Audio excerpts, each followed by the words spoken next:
이봐, 다방년. 내가 설탕은 둘, 프림은 둘이라고 분명 말하지 않았나. 귀가 썩었나. 살을 애는 듯한 삭풍 소리를 뚫고 기름지고 날카로운 고함이 고막을 찢었다.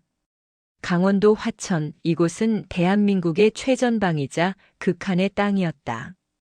겨울의 화천은 단순히 춥다는 말로는 표현이 불가능했다.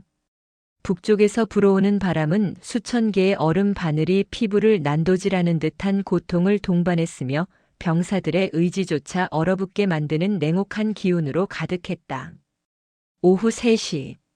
햇살은 이미 지평선 아래로 가라앉은 듯 회색빛으로 변해 있었고 머지않아 폭설이 쏟아질 듯 하늘은 잔뜩 위태로워 보였다. 육군 제7보병사단. 일명 칠성부대. 이 악명 높은 부대의 새로운 운명이 그림자처럼 들이우고 있었다. 서유진은 천천히 고개를 돌려 소리가 난 쪽을 바라보았다. 그녀의 야전 상의 깃은 턱 밑까지 바짝 세워져 있었고 낡은 방한모가 이마를 덮고 있어 얼굴의 절반은 깊은 그림자에 가려진 상태였다. 그녀가 서 있는 곳은 연대 본부 건물 뒤편의 구석진 곳. 병사들이 잠시 담배를 피우거나 식당의 잔반을 처리하러 나오는 으슥한 공간이었다. 그녀는 일부러 이곳을 택했다. 취임식 전 부대의 가장 어둡고 은밀한 민낯을 보기 위해서였다. 귀가 먹었나? 빨리 이리로 안 와. 다시 한번 들려오는 짜증 섞인 목소리의 주인공은 배가 불룩하게 나온 중년의 사내였다. 떡 벌어진 어깨와 짧은 목, 그리고 거드름을 피우는 팔자걸음. 가까이 다가올수록 그의 어깨 위에는 빛을 반사하는 대령 계급장이 번들거리고 있었다. 박무혁 연대장. 서유진이 이곳 칠성부대에 부임하기 전부터 익히 들어왔던 이 부대 내에서 왕처럼 군림하는 악명 높은 이름이었다. 그는 규정보다 자신의 기분이 우선이었으며 부하들을 자신의 손발처럼 부리는 것을 넘어 노예처럼 취급하는 작자로 소문나 있었다. 서유진은 아무런 대꾸 없이 그를 응시했다. 그녀의 눈동자는 화천의 겨울보다 더 차갑고 깊었다.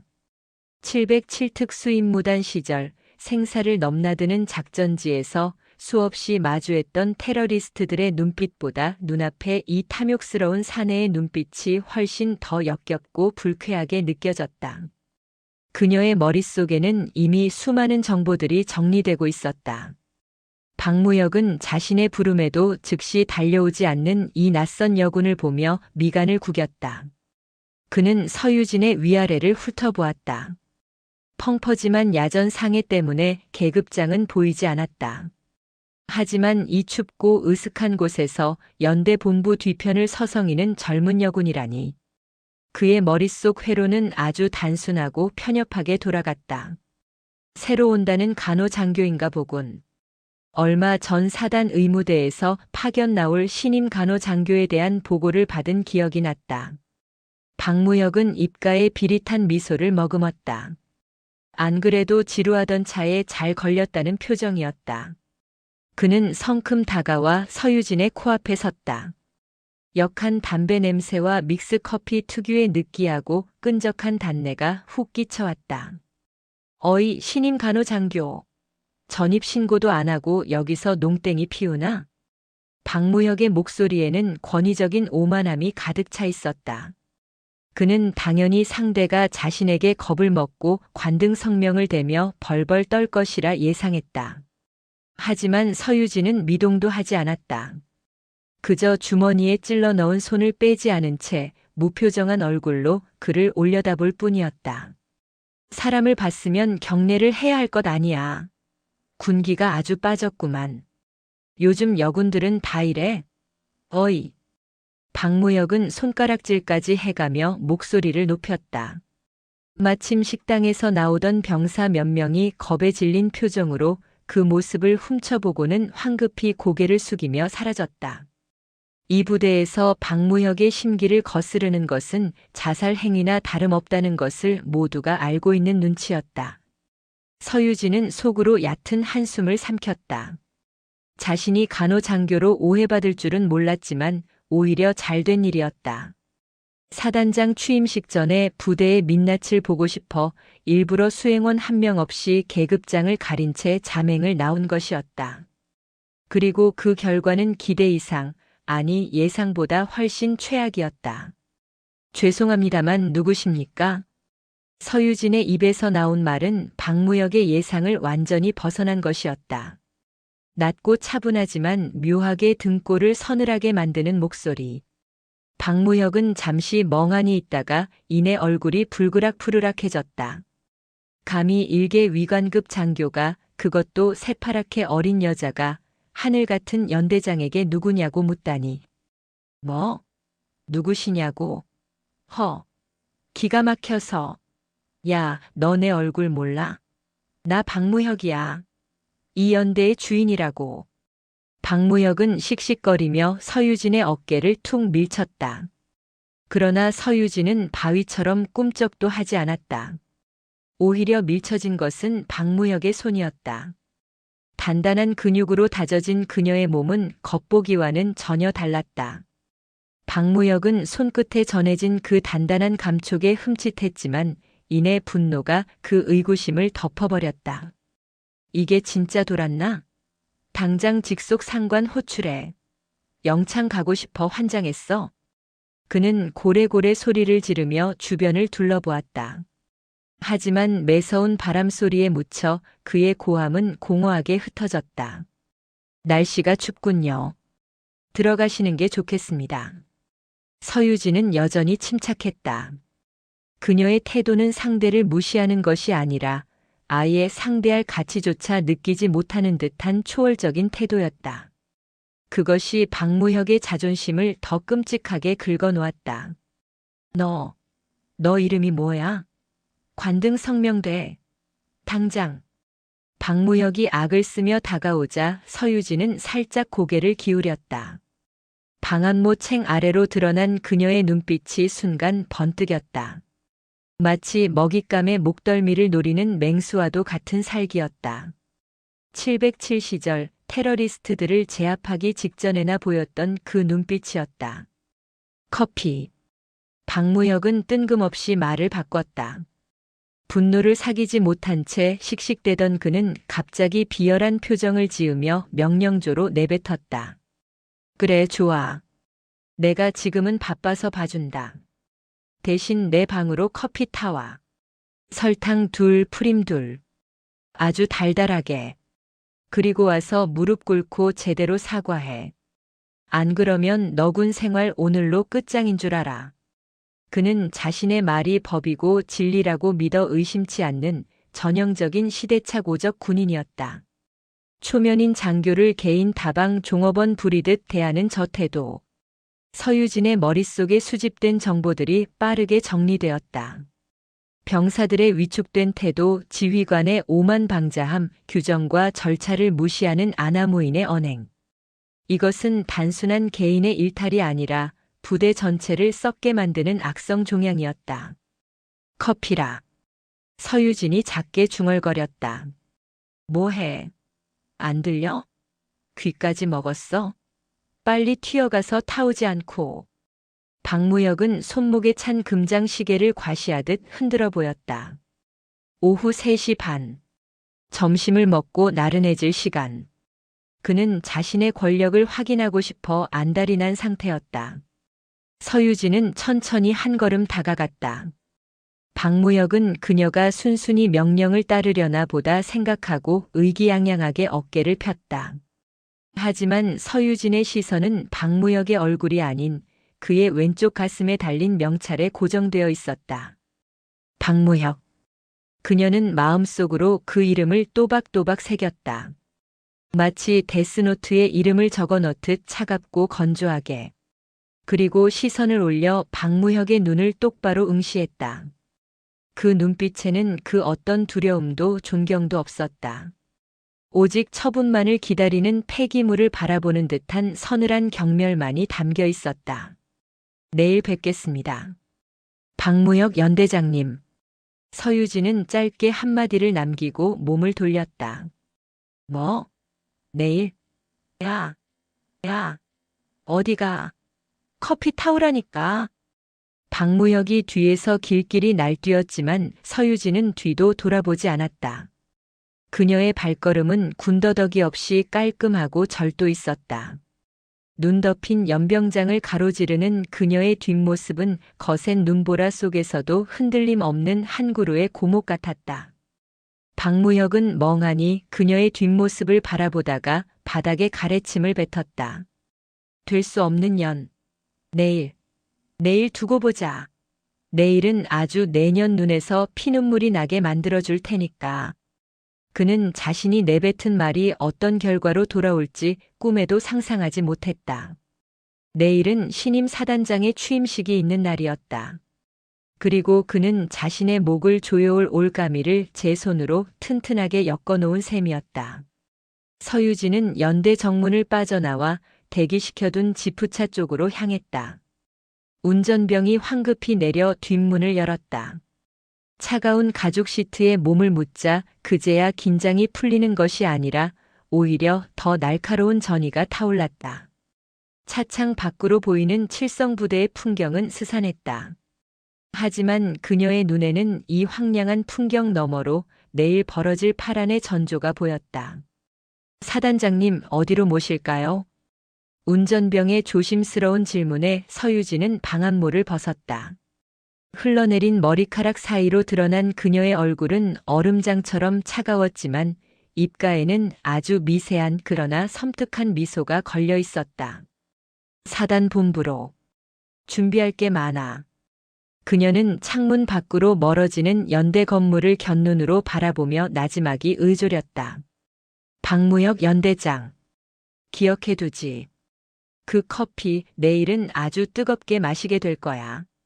지프차가 눈길을 헤치며 멀어져 갔다. 화천의 오후 4시. 회색빛 하늘에서 기어이 눈발이 날리기 시작했다. 그것은 칠성부대에 닥쳐올 거대한 피바람을 예고하는 서곡과도 같았다. 서유진의 손끝이 무의식적으로 가죽 시트를 톡톡 두드렸다. 그것은 마치 사냥감을 조준하고 방아쇠를 당기기 직전의 카운트다운처럼 느껴졌다. 그녀에게 용서라는 단어는 사전에 없었다. 특히 군복을 입고 군인의 명예를 더럽히는 자들에게는 더더욱. 707 특수임무단 시절 그녀의 별명은 마녀였다. 한번 문 사냥감은 뼈까지 씹어먹는다는 독종. 내일 박무혁은 그 마녀가 왜 전설이 되었는지 뼈저리게 깨닫게 될 것이다. 차창 밖으로 흩날리는 눈발이 굵어졌다. 서유진은 눈을 감고 내일 있을 취임식 단상 위에서의 풍경을 그렸다. 자신의 앞에 도열한 병력들, 그리고 그 맨 앞줄에서 사색이 되어 벌벌 떨 박무혁의 얼굴을 상상하자 비로소 가슴속에 체증이 조금은 내려가는 듯 했다. 전쟁은 이미 시작되었다. 총성 없는 전쟁. 그러나 그 어떤 전투보다 잔혹하고 처절한 응징의 시간이 다가오고 있었다. 강원도 화천의 아침은 단순히 해가 뜨는 시간이 아니었다.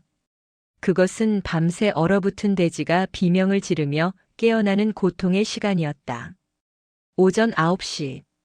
육군 제7보병사단 사령부 대연병장에는 팽팽한 긴장감이 감돌았다. 차가운 칼바람이 기대 위에서 펄럭이는 부대기를 사정없이 때렸지만 연병장의 도열한 수천 명의 병력은 미동조차 없었다. 그들의 입에서 뿜어져 나오는 하얀 입김만이 이곳에 생명체가 존재함을 증명하고 있었다. 오늘은 제7보병사단 제55대 사단장 취임식이 있는 날이었다. 단상 바로 아래 연대장들이 도열한 줄의 가장 앞자리에 박무혁 대령이 서 있었다. 그는 추위에 잔뜩 어깨를 웅크린 채 자신의 부관인 작전 장교에게 신경질적인 목소리로 투덜거렸다. 젠장, 날씨 한번 더럽게 춥네. 신임 사단장은 뭐하는 위인이라 이 날씨에 취임식을 야외에서 하고 난리야. 강당 놔두고. 박무혁은 습관적으로 바닥에 침을 뱉으려다 주변의 눈을 의식하고 꿀꺽 삼켰다. 어제 만난 그 당돌한 여군 생각에 밤잠을 설친 탓에 머리가 지끈거렸다. 그 건방진 계집애. 오늘 행사가 끝나면 의무대장 쥐잡듯이 잡아서라도 기어이 내 앞에 무릎 꿇리고 말겠다. 그는 어금니를 꽉 깨물었다. 감히 연대장인 자신에게 눈을 부라리며 내일 보자고 했던 그 눈빛이 뇌리에서 떠나지 않았다. 건방진 것들은 초장에 밟아놔야 직성이 풀리는 그였다. 연대장님, 넥타이가 조금 비뚤어졌습니다. 부관이 조심스럽게 속삭였다. 박무혁은 귀찮다는 듯 손을 내저었다. 아, 됐어. 누가 본다고 그래? 어차피 새로 오는 사단장, 여자라며? 여자가 뭘 알겠어? 그냥 본부에서 시키는 대로 서류나 결제하다 가겠지. 707 출신이라고 떠들어대던데 다 헛소문일 거야. 여자가 특수부대는 무슨. 그의 목소리에는 뿌리 깊은 남성 우월주의와 오만함이 배어 있었다. 그는 자신의 군화코가 흑투성이인 것도 정복 바지의 주름이 엉망인 것도 신경 쓰지 않았다. 어차피 이 부대의 실세는 자신이라고 믿었기 때문이다. 오전 9시 50분. 사단장님 입장하십니다. 사회자의 우렁찬 목소리가 연병장에 울려 퍼졌다. 군악대의 웅장한 연주가 시작되었고 모든 병력의 시선이 연병장 입구로 쏠렸다. 검은색 지휘관용 세단이 미끄러지듯 들어와 단상 옆에 멈춰 섰다. 박무혁은 심드렁한 표정으로 그 광경을 지켜보았다. 운전병이 내려 뒷문을 열었다. 가장 먼저 밖으로 나온 것은 반짝이는 검은색 전투화였다. 그리고 칼날처럼 각이 잡힌 정복 바지. 그 위로 티끌 하나 없는 정복 상의가 드러났다. 오전 10시 정각. 마침내 신임 사단장이 차에서 완전히 내려 단상으로 걸음을 옮기기 시작했다. 겨울 햇살이 그녀의 어깨 위를 비추었다. 박무혁의 입에서 바람 빠지는 소리가 새어나왔다. 그는 자신의 눈을 의심했다. 아니, 헛것을 보고 있다고 생각했다. 눈을 비비고 다시 보았지만 단상 계단을 오르는 저 인물은 분명 어제 자신이 그토록 모욕을 주었던 그 여자였다. 낡은 야전 상의 대신 완벽하게 몸에 맞는 정복을 입었고 펑퍼짐한 방한모 대신에 성판이 달린 정모를 쓰고 있었지만 그 서늘한 눈매와 다부진 인상은 틀림없었다. 그리고 결정적으로 그녀의 양 어깨 위에는 대령인 자신의 것보다 훨씬 크고 빛나는 두 개의 별이 박혀 있었다. 소장, 사단장, 말도 안 돼. 박무혁의 얼굴에서 핏기가 썰물처럼 빠져나갔다. 다리가 후들거려서 서 있기가 힘들 지경이었다. 어제 자신이 뱉었던 말들이 비수가 되어 심장을 찌르는 듯 했다. 어이, 신임 간호장교. 커피라도 타오지 않고? 내 방으로 커피 타와. 설탕 2, 프림 2. 무릎 꿇고 제대로 사과해. 기억의 파편들이 폭풍처럼 몰아쳤다. 심장이 미친 듯이 쿵쾅거려 옆에 있는 부관에게까지 그 소리가 들릴 것만 같았다. 그는 자신이 사단장에게 커피 심부름을 시키고 반말을 하고 심지어 무릎을 꿇으라고 협박했다는 사실을 받아들이기 힘들었다. 이건 하극상 정도가 아니었다. 말 그대로 죽고 싶어 환장한 짓이었다. 서유진 소장은 단상 중앙에 섰다. 그녀는 경례를 받기 전 천천히 연병장을 둘러보았다. 수천 명의 병사들을 훑어보는 그녀의 시선은 매서웠다. 그리고 그 시선이 멈춘 곳은 단상 바로 아래 첫 번째 줄 박무혁이 서 있는 곳이었다. 서유진의 입가에 아주 희미한 미소가 스쳤다. 어제 연대 건물 뒤편에서 보여주었던 그 섬뜩한 미소였다. 박무혁은 그 눈빛과 마주친 순간 숨이 턱 막히는 공포를 느꼈다. 마치 거대한 뱀 앞에 놓인 개구리가 된 기분이었다. 부대, 차렷. 사단장님께 대하여 경례, 단결. 우렁찬 단결 구호가 화천 평야를 뒤흔들었다. 박무혁은 반사적으로 손을 올려 경례를 했지만 손끝이 덜덜 떨리는 것을 주체할 수 없었다. 식은 땀이 등줄기를 타고 흘러내려 내복을 적셨다. 영하 10도의 날씨가 무색하게 그는 땀범벅이 되어가고 있었다.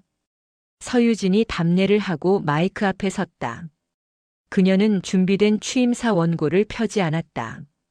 대신 원고를 덮어버리고는 차가운 금속성의 목소리로 입을 열었다.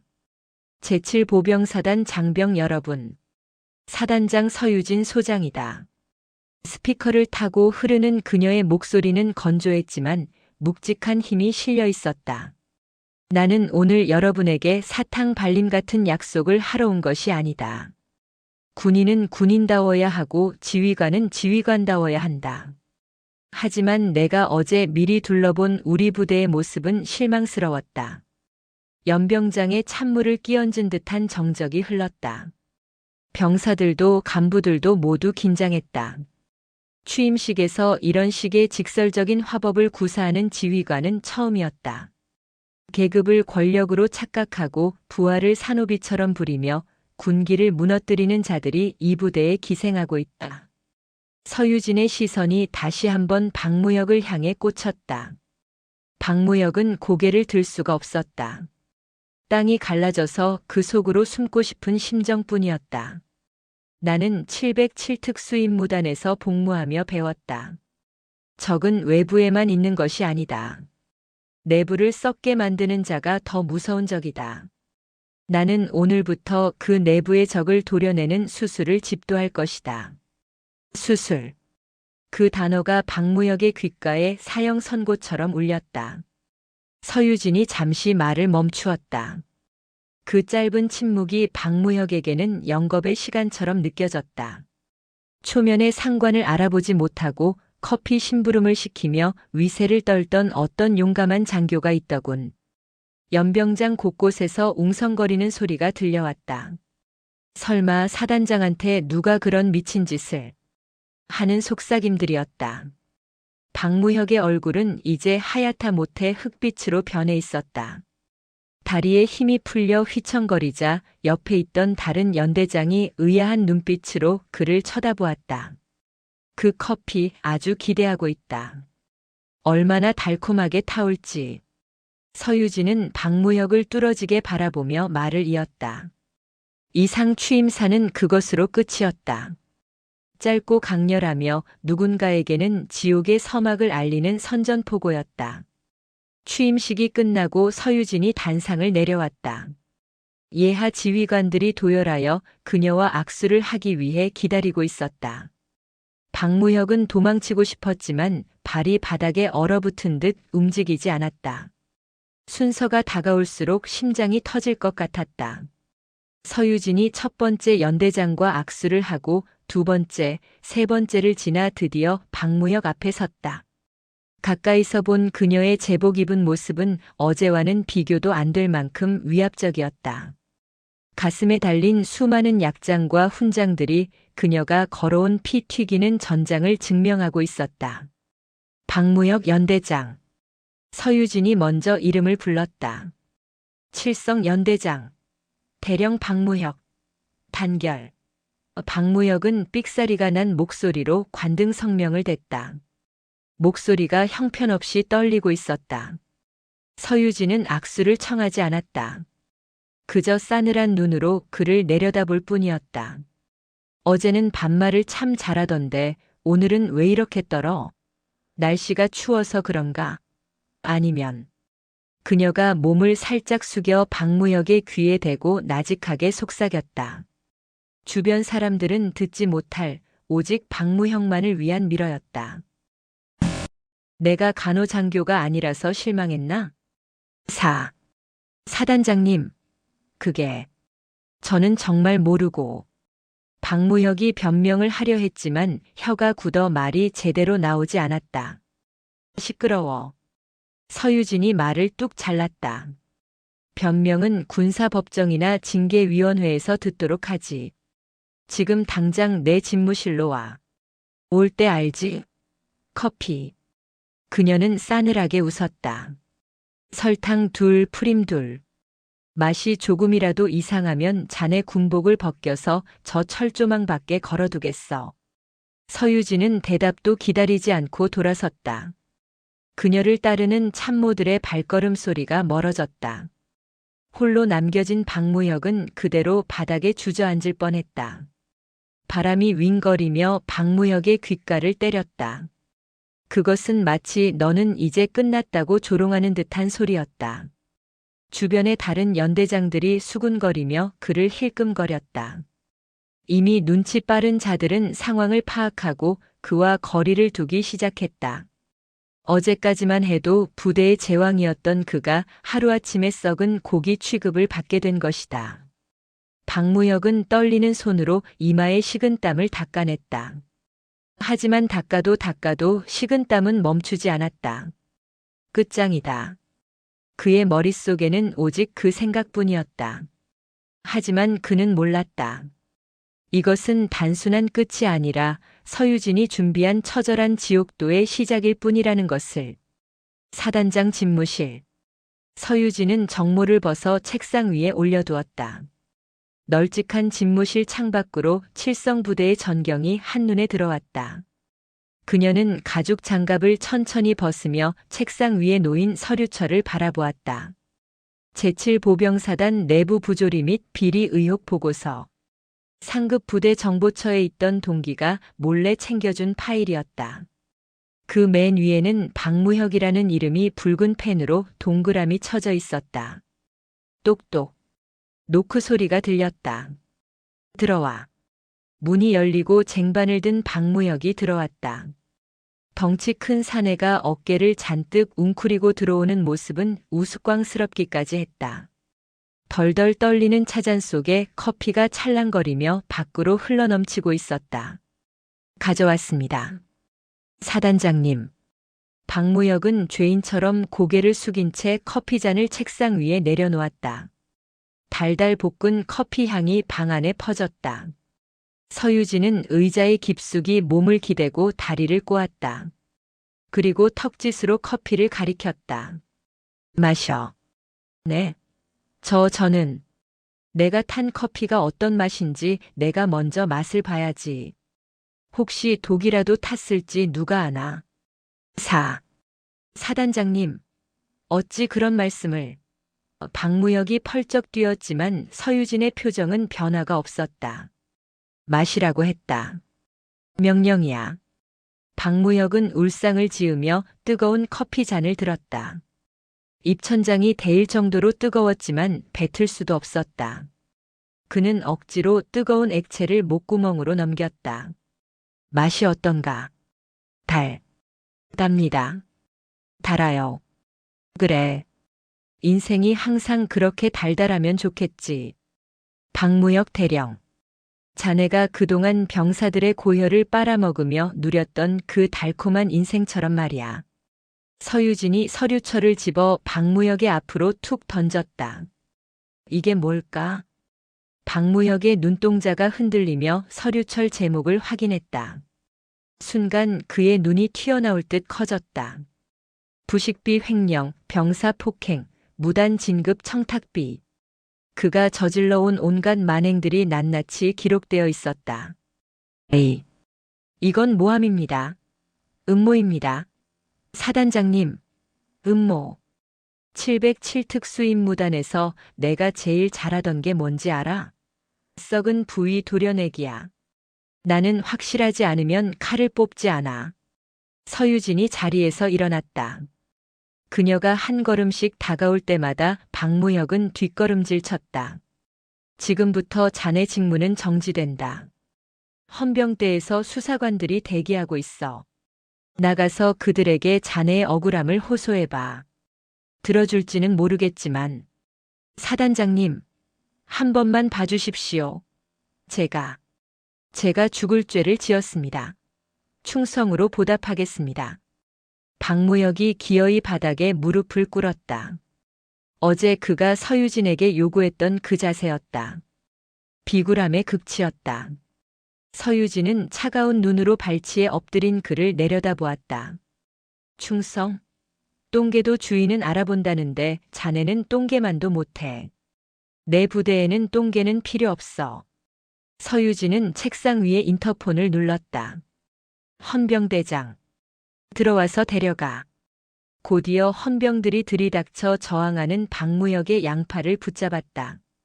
이거 내가 누군지 알아. 나 박무혁이야. 사단장님, 사단장님. 박무혁의 절규가 복도로 멀어져 갔다. 문이 닫히고 다시 정적이 찾아왔다. 서유진은 박무혁이 타왔던 식어가는 커피 잔을 들어 올렸다. 그리고 한 모금도 마시지 않고 그대로 쓰레기통에 쏟아버렸다. 역겹군. 그녀는 창가로 다시 다가갔다. 이제 겨우 하나를 처리했을 뿐이다. 아직 이 부대에는 청소해야 할 쓰레기들이 산더미처럼 쌓여 있었다. 하지만 서두르지 않을 것이다. 사냥은 이제 막 시작되었으니까. 그녀의 눈빛이 화천의 회색 하늘보다 더 짙게 가라앉았다. 다음 타겟은 누구인가? 그녀는 이미 알고 있다는 듯 책상 위에 놓인 조직도를 쳐다보았다. 오후 4시. 박무혁 연대장의 긴급 체포 소식은 삽시간에 칠성부대 전체로 퍼져나갔다. 마치 마른 장작더미에 불이 붙은 것처럼 소문은 꼬리에 꼬리를 물고 병영식당, 생활관, 심지어 경계 초소까지 번졌다. 사단장이 취임 첫날, 그것도 부임하자마자 실세 연대장을 헌병대로 넘겨버렸다는 사실은 전무후무한 충격이었다. 사단본부 청사 2층. 참모장실 창밖으로 흩날리는 눈발을 바라보는 한 남자의 등 뒤로 무거운 정적이 흘렀다. 신강철 대령. 사단의 살림을 책임지는 참모장이자 박무혁과는 육군 사관학교 선후배 사이로 끈끈하게 엮인 인물이었다. 그는 박무혁처럼 무식하게 힘을 과시하는 타입이 아니었다. 뱀처럼 차갑고 계산적이며 자신의 손에 피를 묻히지 않고 일을 처리하는 지능형 인물이었다. 참모장님, 이거 상황이 심상치 않습니다. 서유진 소장, 보통 내기가 아닙니다. 박무혁을 저렇게 단칼에 베어낼 줄은 몰랐습니다. 소파에 앉아 초조하게 다리를 떨던 군수 참모가 입을 열었다. 그의 이마에는 식은 땀이 송골송골 맺혀 있었다. 박무혁이 행동대장이었다면 군수 참모는 그들의 자금줄을 담당하는 금고직이나 다름없었다. 신강철은 천천히 몸을 돌렸다. 그의 안경 너머로 비치는 눈빛은 파충류의 그것처럼 서늘했다. 박무혁은 멍청했어. 내가 그렇게 몸조심하라고 일렀거늘. 눈앞에 보이는 게 없으니 사단장을 알아보지도 못하고 날뛰었지. 스스로 무덤을 판 거야. 그렇다고 손 놓고 있을 수는 없지 않습니까? 다음 타겟은 뻔합니다. 군수 라인, 인사 라인. 다 털릴 겁니다. 707 특수임무단 출신이라더니 정보력이 장난이 아닙니다. 인사참모가 거들었다. 방 안에는 짙은 담배 연기가 자욱했다. 불안감이라는 독가스가 그들의 폐부 깊숙이 스며들고 있었다. 흥분하지 마. 신강철은 차분했다. 서유진은 이제 갓 부임한 외부인이야. 이 부대의 뿌리가 얼마나 깊고 질긴지 아직 모를 거다. 박무혁 하나 잘라냈다고 승리감에 도취되어 있겠지. 그게 빈틈이다. 신강철은 책상 위에 놓인 사단 조직도를 손가락으로 두드렸다. 우리는 절차와 규정으로 맞선다. 놈이 칼을 휘두르면 우리는 손뭉치로 그 칼을 받아내는 거야. 아무리 날카로운 칼도 젖은 솜을 베기는 힘든 법이지. 그때 참모장실에 전화벨이 요란하게 울렸다. 신강철이 수화기를 들었다. 참모장입니다. 수화기 너머로 비서실장의 다급한 목소리가 들려왔다. 사단장님께서 지금 군수 참모님과 참모장님을 호출하셨습니다. 당장 집무실로 오시랍니다. 신강철의 눈썹이 꿈틀했다. 알았다. 전화를 끊는 신강철은 군수 참모를 바라보며 비릿하게 웃었다. 호랑이가 이빨을 드러내는군. 가자. 가서 그 이빨이 얼마나 날카로운지 확인이나 해보자고. 오후 4시 30분. 사단장 집무실. 공기는 얼음장처럼 차가웠다. 난방이 돌아가고 있었지만 서유진이 내뿜는 기운이 방 안의 온도를 10도는 낮추어 놓은 듯 했다. 책상 위에는 그녀가 직접 검토한 군수 관련 서류들이 산더미처럼 쌓여 있었다. 신강철과 군수 참모가 경례를 붙였다. 충성. 부르셨습니까? 단결. 서유진은 서류에서 눈을 떼지 않은 채 손짓으로 소파를 가리켰다. 두 사람이 자리에 앉자 서유진은 펜을 내려놓고 그들을 응시했다.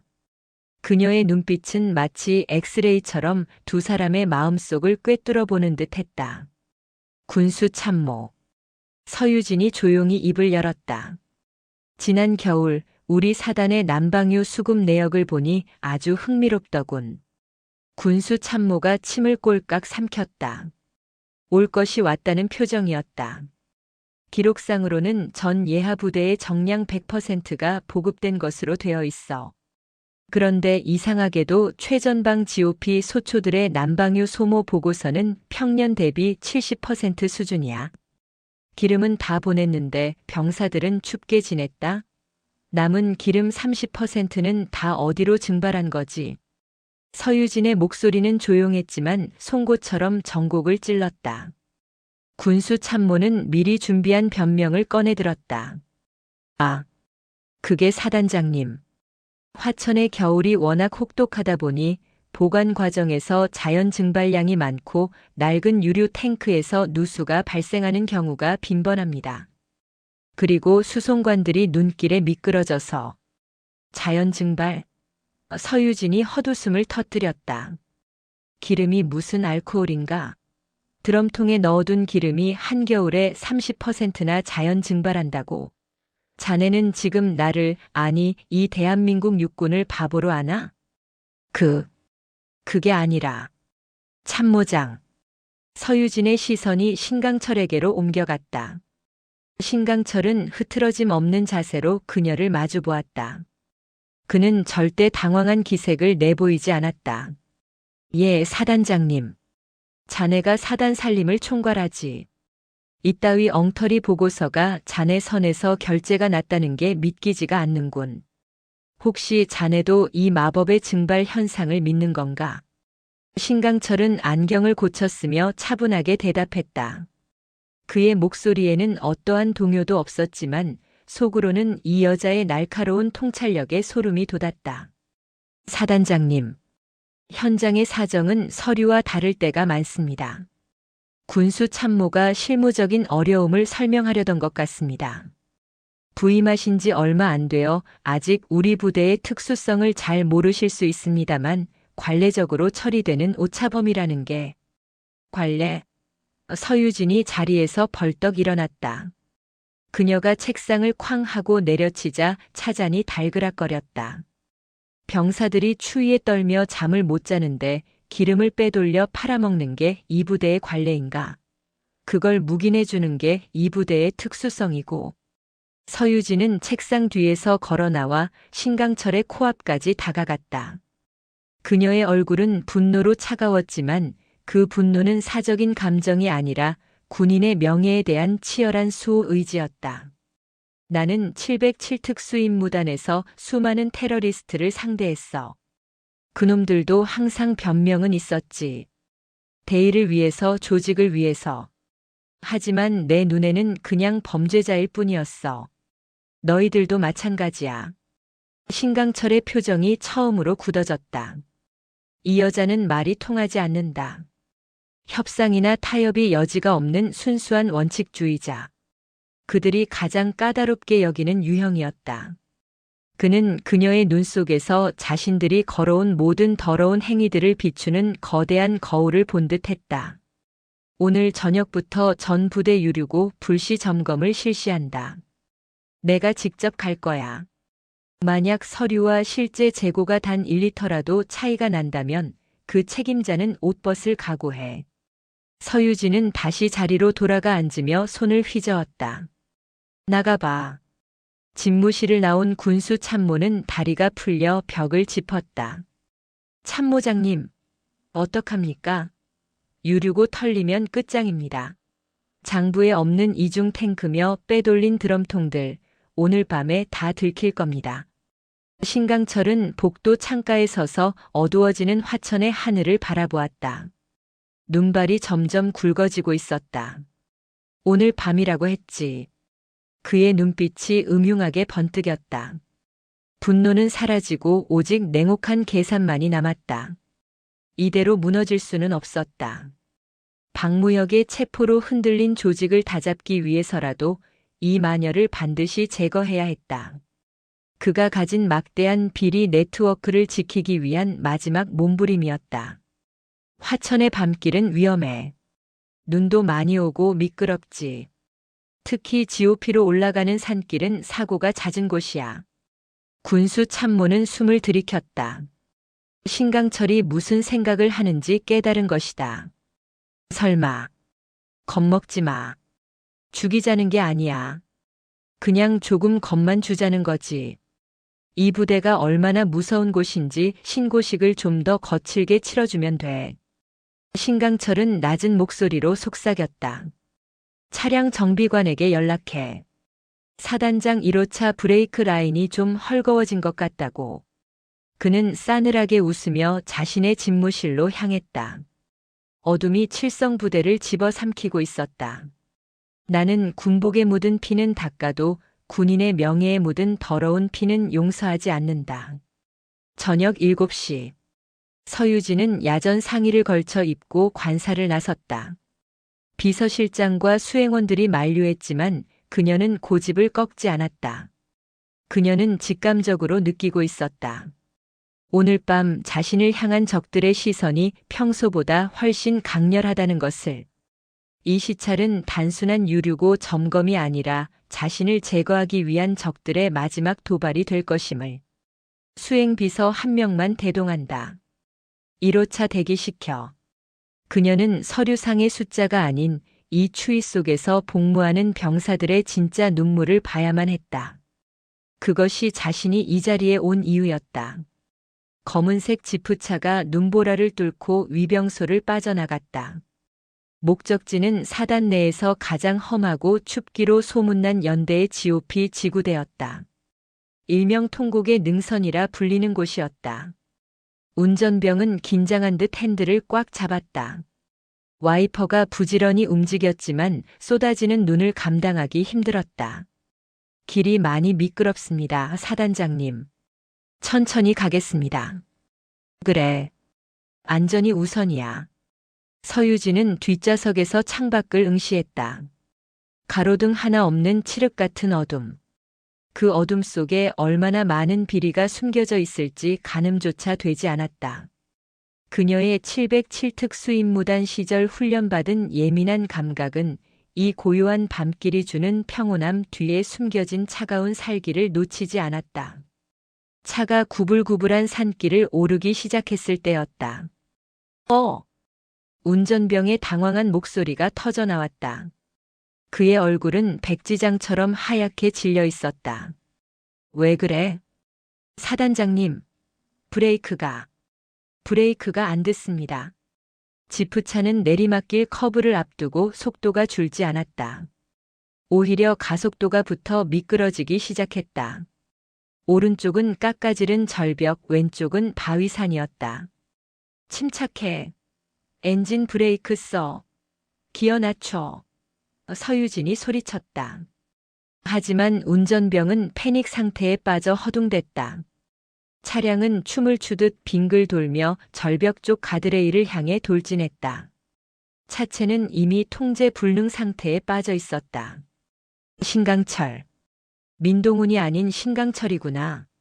서유진의 뇌리에 한 사람의 얼굴이 스쳐 지나갔다.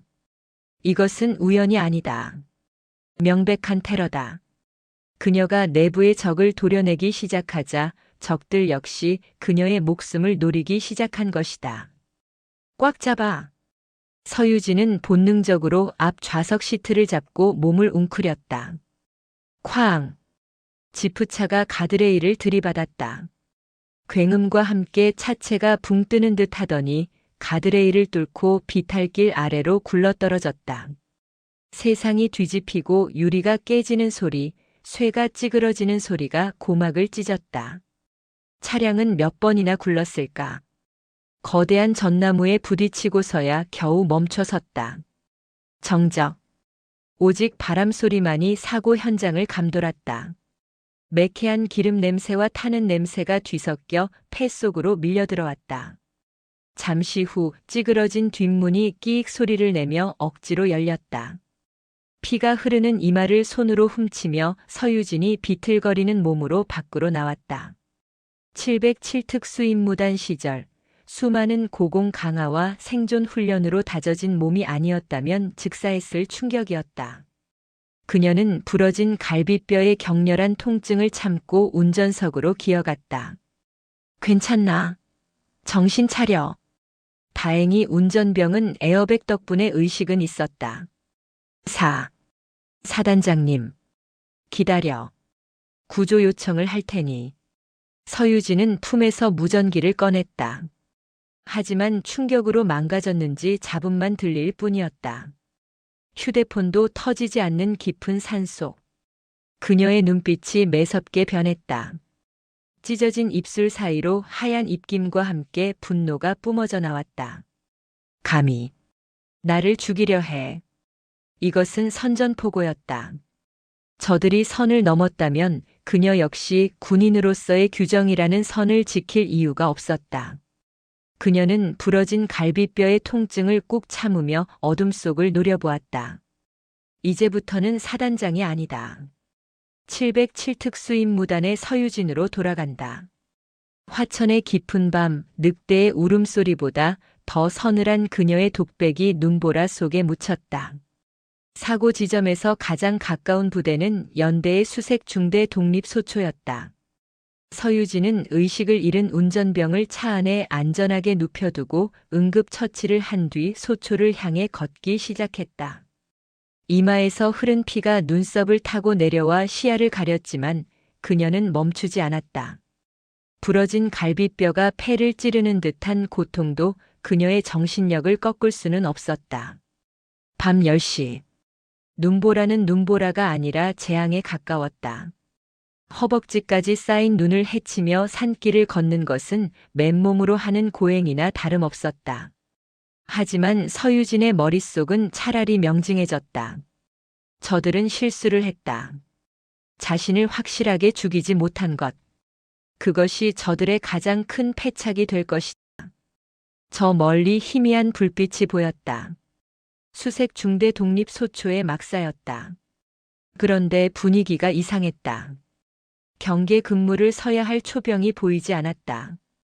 위병소는 텅 비어 있었고 막사 안에서는 시끌벅적한 소리가 새어나오고 있었다. 서유진은 숨을 죽이고 막사 창문 밑으로 다가갔다. 안에서 들려오는 소리는 군가가 아니었다. 유행가 가락과 술잔 부딪히는 소리, 그리고 비명에 가까운 고함이었다. 야, 이 새끼야. 술맛 떨어지게 표정이 그게 뭐야? 웃어. 안 웃어. 죄송합니다. 죄송하면 군 생활이 끝나냐? 엎드려 뻗쳐. 서유진은 조심스럽게 창문 틈으로 안을 들여다보았다. 지옥도가 따로 없었다. 중대장으로 보이는 대위 한 명이 상의를 탈의한 채 술에 취해 비틀거리고 있었고 그 옆에는 하사관들이 히히덕거리며 안주를 집어먹고 있었다. 바닥에는 앳된 얼굴의 병사 하나가 엎드려 뻗쳐를 하고 있었는데 중대장은 그 병사의 등 위에 발을 올리고 짓누르고 있었다. 병사의 얼굴은 공포와 고통으로 일그러져 있었다. 주변의 다른 병사들은 구석에 몰려 공포에 질린 채 떨고 있었다. 난방이 제대로 되지 않는지 그들의 입술은 파랗게 질려 있었고 입고 있는 깔깔이 방한 내피는 낡고 해져 있었다. 기름을 빼돌린 대가로 병사들은 추위에 떨고 간부들은 그 돈으로 술판을 벌이고 있는 것이다. 서유진의 주먹이 부들부들 떨렸다. 더 이상 참을 수 없었다. 그녀는 정문으로 돌아가지 않고 그대로 창문을 발로 차 깨뜨렸다. 와장창. 유리 파편이 튀며 찬 바람이 막사 안으로 들이닥쳤다. 술판을 벌이던 중대장과 간부들이 소스라치게 놀라 쳐다보았다. 뭐야? 어떤 새끼야? 중대장이 깨진 창문 너머를 노려보았다. 그곳에는 피투성이가 된 채 마치 지옥에서 기어올라온 악귀 같은 형상을 한 서유진이 서 있었다. 야전 상의는 찢어지고 머리는 산발이었지만 그 눈빛만큼은 시퍼렇게 살아있었다. 서유진은 창틀을 짚고 가볍게 안으로 뛰어들었다. 누구세요? 민간인인가? 아줌마, 여기 군부대야. 미쳤어? 여기가 어디라고 들어와? 술에 취해 살이 분별이 안 되는 중대장이 비틀거리며 다가왔다. 그는 서유진의 멱살을 잡으려 손을 뻗었다. 그 순간이었다. 퍽! 둔탁한 타격음과 함께 중대장의 몸이 허공에 붕 떴다. 서유진이 순식간에 그의 팔을 낚아채 업어치기를 시전한 것이다. 중대장은 바닥에 처박히며 헛소리를 내고 기절해버렸다. 순식간에 벌어진 일에 하사관들이 얼어붙었다. 너 뭐야? 간첩이야. 행보관으로 보이는 상사가 황급히 옆에 있던 야구 방망이를 집어들었다. 다른 2명의 중사들도 주섬주섬 무기를 찾았다. 서유진은 천천히 몸을 일으켰다. 갈비뼈에 통증이 몰려왔지만 아드레날린이 이 고통을 덮어버렸다. 그녀의 입술 사이로 707특 수임무단의 냉정한 목소리가 터져나왔다. 전원, 무릎 꿇어. 그녀의 목소리는 낮았지만 막사 전체를 울리는 위협감이 있었다. 뭐라는 거야? 이 미친년이. 잡아묶어서 헌병대에 넘겨. 상사가 야구 방망이를 휘두르며 달려들었다. 서유진은 피하지 않았다. 방망이가 머리를 강타하기 직전 그녀는 상체 움직임을 최소화하며 왼쪽으로 살짝 비켜섰다. 그리고 그대로 상사의 명치를 주먹으로 가격했다. 상사가 숨을 못 쉬고 고꾸라졌다. 이어서 달려드는 2명의 중사. 서유진은 한 명의 정강이를 걷어차 균형을 무너뜨리고 다른 한 명의 턱을 손바닥으로 올려쳤다. 파닥, 퍽. 단 3초. 건장한 성인 남성 4명이 바닥에 나뒹굴었다. 이것이 707특 수임무단의 살인 기술이었다. 화려하지 않지만 가장 효율적이고 치명적인. 구석에 있던 병사들은 입을 다물지 못했다. 공포 영화의 한 장면을 보는 듯 했다. 서유진은 쓰러진 중대장의 머리채를 잡아 일으켰다. 그리고 그의 뺨을 세차게 때렸다. 짝, 짝. 정신 차려. 중대장이 신음하며 눈을 떴다. 눈앞에 피투성이의 여자가 보였다. 누구십니까? 살려주세요. 서유진은 주머니에서 피에 젖은 신분증을 꺼내 그의 눈앞에 들이밀었다. 육군 소장 서유진. 너희들의 사단장이다. 사단장님. 중대장의 동공이 지진이라도 난 듯 흔들렸다. 그제야 바닥에 쓰러진 하사관들도 사태를 파악하고 사색이 되었다. 자기들이 사단장을 공격했다. 그것도 야구 방망이로. 이건 즉결 처형을 당해도 할 말이 없는 상황이었다. 서유진은 중대장을 쓰레기 던지듯 바닥에 내동댕이 쳤다. 그리고 구석에서 떨고 있는 아까 엎드려 뻗쳐를 하고 있던 병사에게 다가갔다. 병사는 겁에 질려 뒷걸음질 쳤다. 서유진은 무릎을 굽혀 병사와 눈높이를 맞췄다. 그녀의 표정이 순식간에 부드러워졌다. 이름이 뭐지? 일병 김철수입니다. 많이 힘들었겠구나. 서유진은 자신의 야전 상의를 벗어 덜덜 떨고 있는 김일병의 어깨에 덮어주었다. 피 묻고 찢어진 옷이었지만 그 옷에서 느껴지는 온기는 뜨거웠다. 춥지? 아닙니다. 괜찮습니다.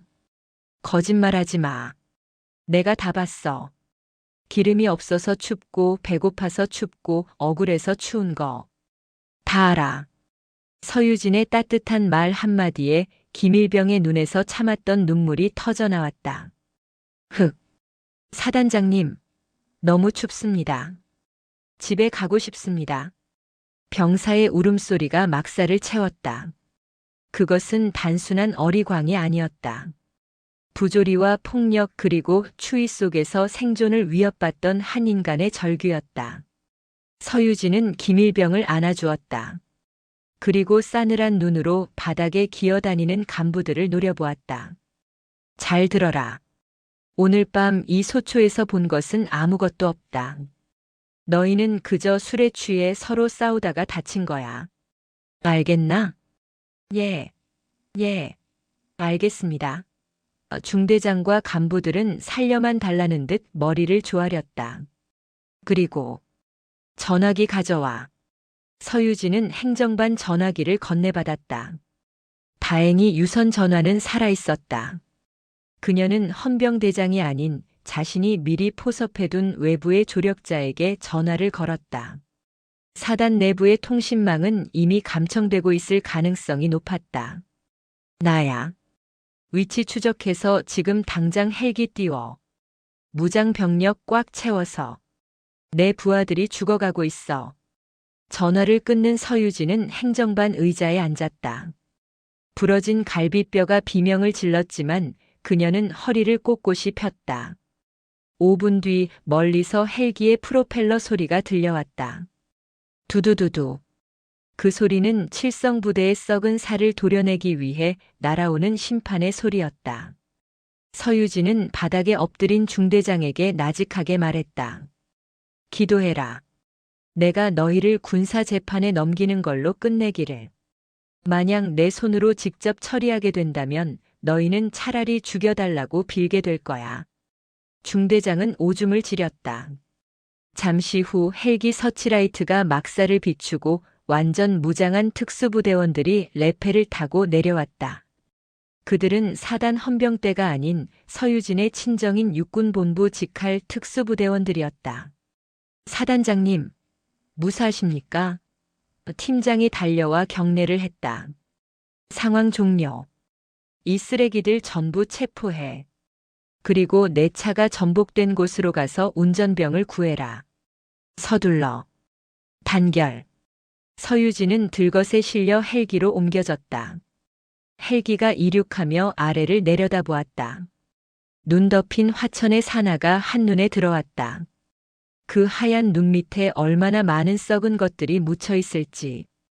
그녀는 주먹을 꽉 쥐었다. 신강철 대령. 내 차에 손을 댄 대가는 아주 비쌀 거야. 내 놈의 목숨보다 더. 헬기는 어둠을 가르며 사단 본부를 향해 날아갔다. 밤 11시. 이제 진짜 전쟁이 시작되었다. 서유진은 돌아오지 못할 강을 건넜고 그 강물은 피로 붉게 물들 것이다. 다 부숴버리겠어. 707특수임무단의 방식대로. 그녀의 눈동자 속에서 푸른 불꽃이 타오르고 있었다. 그것은 복수였다. 자신의 부하들을 그리고 군인의 명예를 짓밟은 자들에 대한 처절한 복수. 새벽 2시. 사단 의무대 응급실은 아수라장이었다. 헬기 소리가 굉음을 내며 연병장에 내려앉았고 들것에 실려 들어온 사단장의 모습에 군의관과 간호장교들은 경악을 금치 못했다. 찢어진 이마에서 흐른 피가 얼굴 절반을 덮었고 야전 상의는 너덜너덜해져 있었다. 하지만 의료진을 더 놀라게 한 것은 그녀의 신체 상태가 아니라 그녀를 지배하는 압도적인 기세였다. 사단장님, 누우셔야 합니다.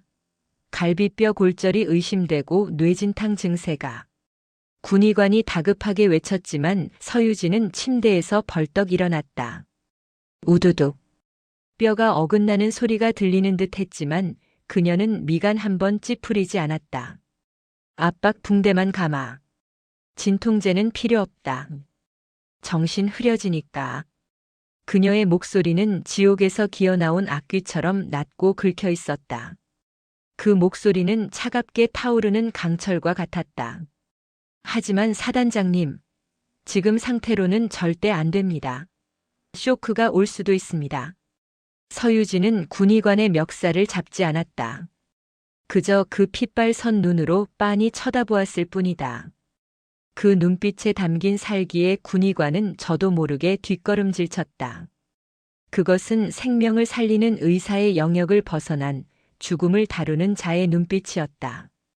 마치 자신이 지금 이 순간 서유진에게 반항하면 이 자리에서 숨통이 끊어질지도 모른다는 본능적인 공포였다.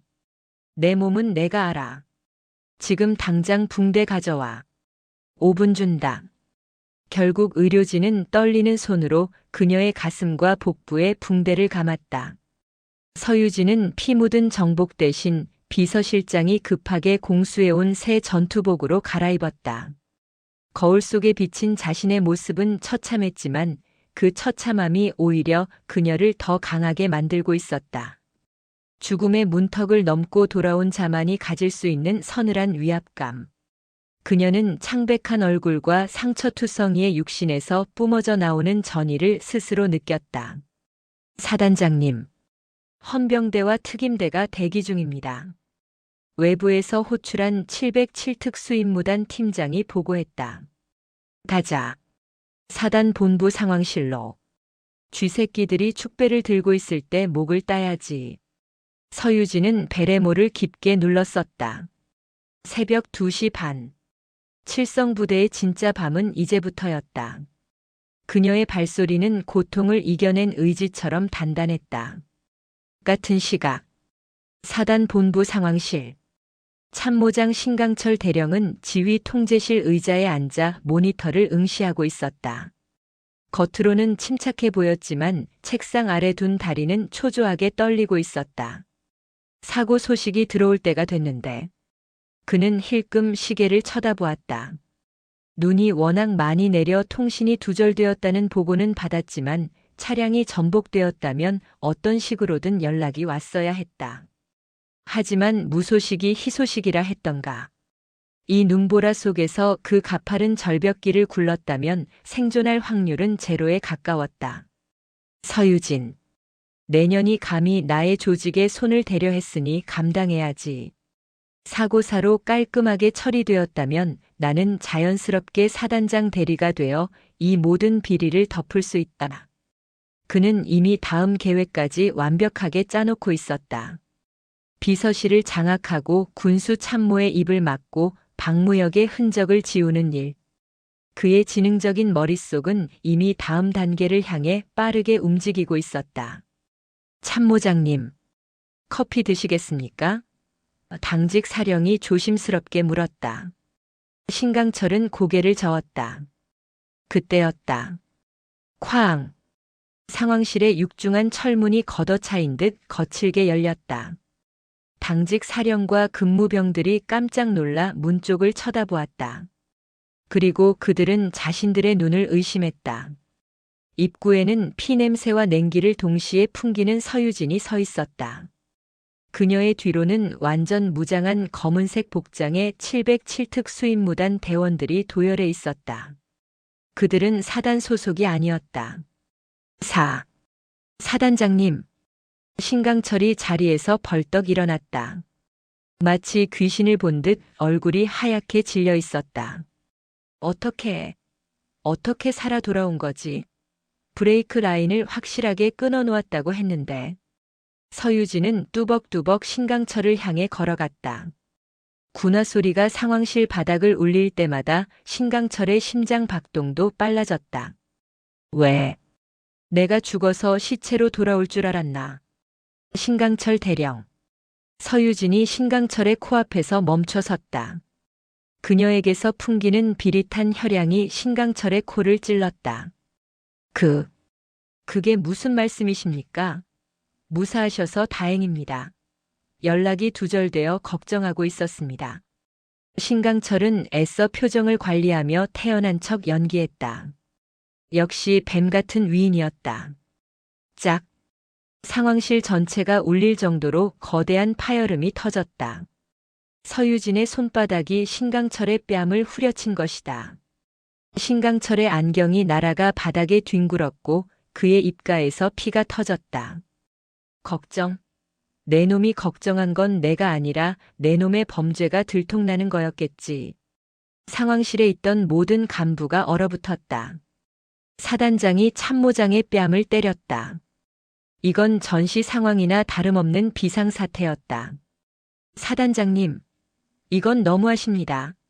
이유 없이 구타라니요. 신강철이 악을 쓰며 대들었다. 그의 자존심은 끝까지 꺾이지 않았다. 서유진은 뒤에 서 있던 특임대 팀장에게 손짓했다. 팀장이 검은색 비닐봉투 하나를 책상 위에 쏟아부었다. 툭 하고 떨어진 것은 절단면이 매끄럽게 잘린 브레이크 오일 호스였다. 이게 내 차에서 나온 거야. 누군가 인위적으로 자른 흔적이지. 정비관을 신문했더니 아주 재미있는 이야기를 하더군. 참모장이 시켰다고. 신강철의 동공이 지진이라도 난 듯 흔들렸다. 정비관이 잡혔다니. 언제? 그건 모함입니다. 정비관 그놈이 평소 저한테 앙심을 품고 아직도 입을 놀려? 서유진이 책상 위에 있던 상황 지휘봉을 집어들었다. 그리고 순식간에 신강철의 명치를 찔렀다. 신강철이 숨을 못 쉬고 바닥에 무릎을 꿇었다. 지금부터 이 상황실은 폐쇄한다. 사단 내 모든 통신망은 차단해. 외부로 나가는 전화 한 통이라도 발생하면 당직 사령 내놈부터 군법 회의에 넘기겠다. 서유진의 목소리는 서슬퍼런 칼날 같았다. 끌고 가. 지하 벙커 조사실로. 특임대원들이 신강철의 양팔을 잡고 질질 끌고 나갔다.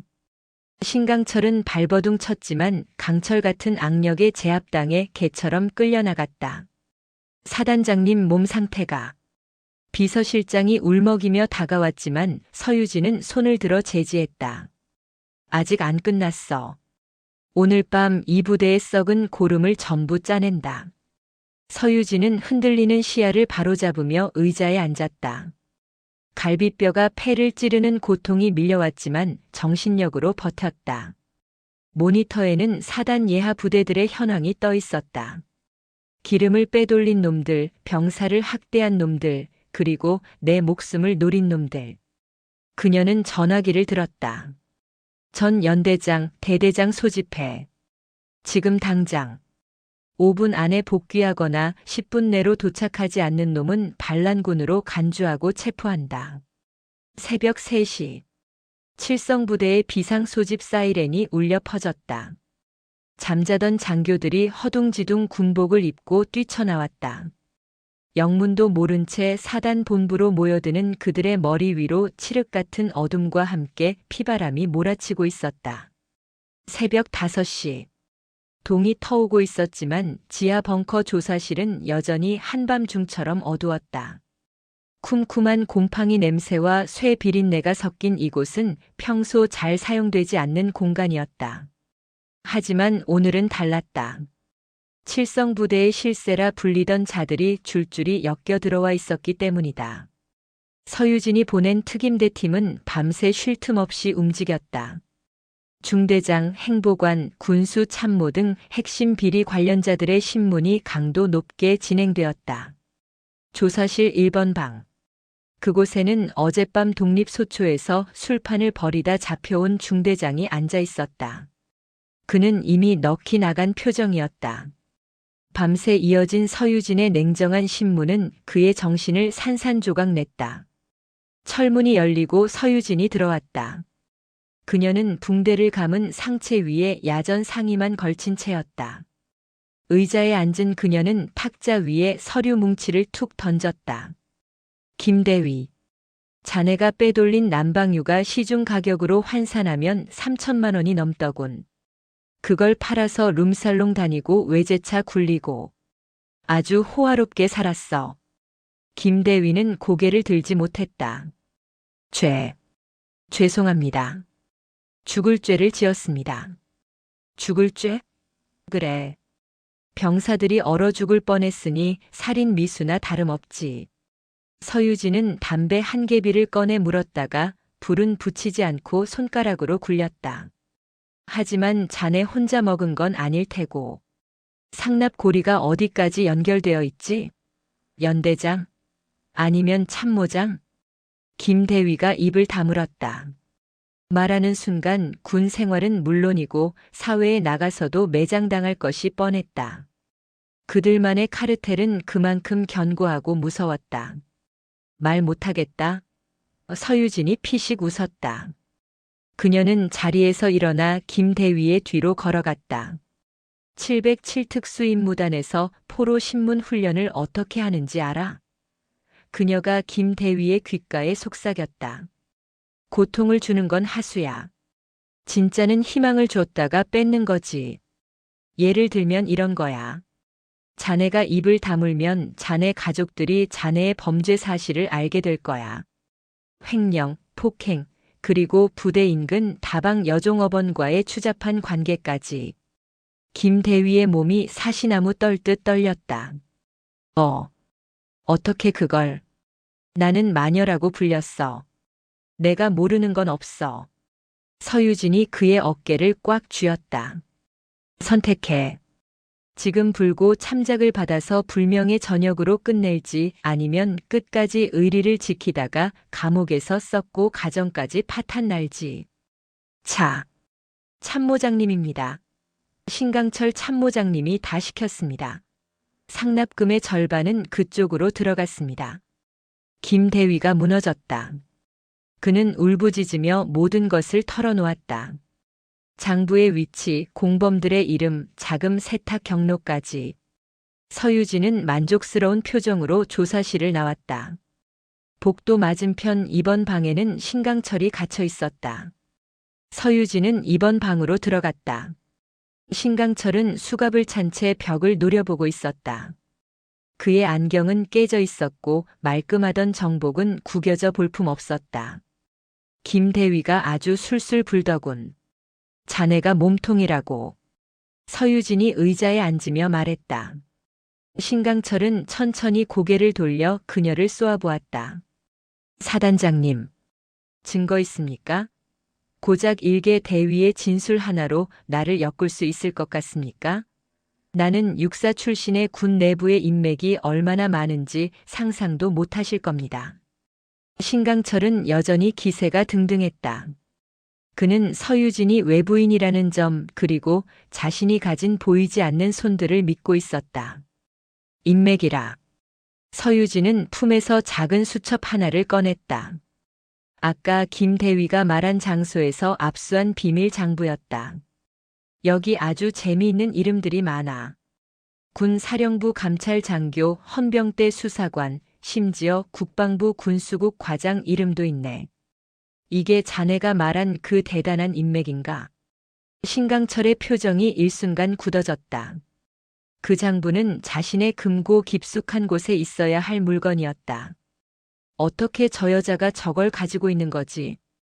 이걸 언론에 뿌리면 어떻게 될까? 자네 인맥들이 자네를 구해줄까? 아니면 꼬리 자르기를 할까? 서유진이 수첩을 흔들며 조소했다. 신강철 대령.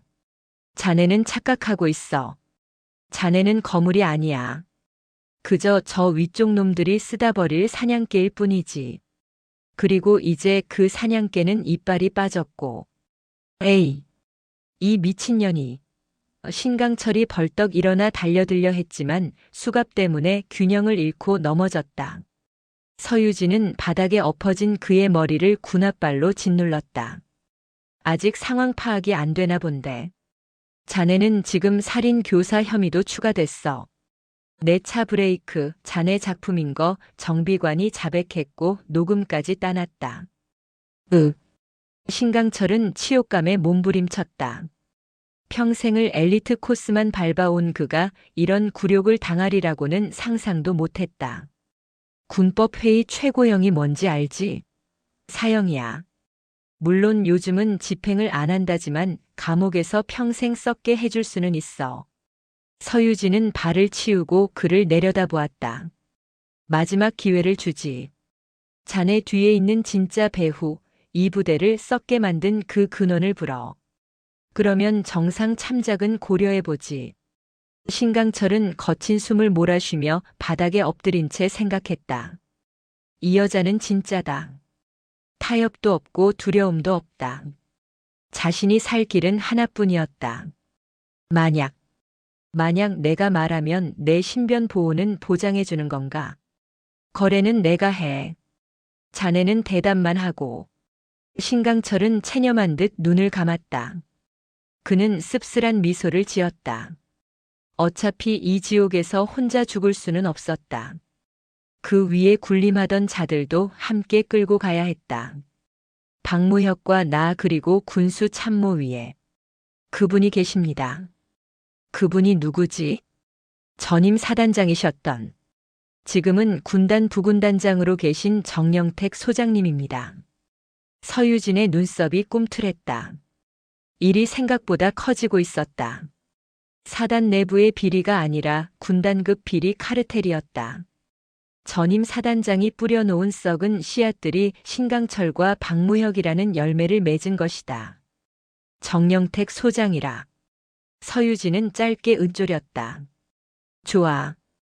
기록해. 그녀는 뒤에 서 있던 특임대원에게 지시했다.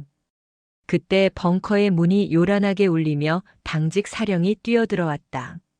사단장님, 큰일 났습니다. 군단 헌병대가 들이닥쳤습니다. 사단장님께서 직권 남용과 하극상을 벌이고 있다는 제보를 받았다며 사단장님 체포영장을 들고 왔습니다. 신강철이 그 소리에 희번덕거리는 눈으로 고개를 들었다.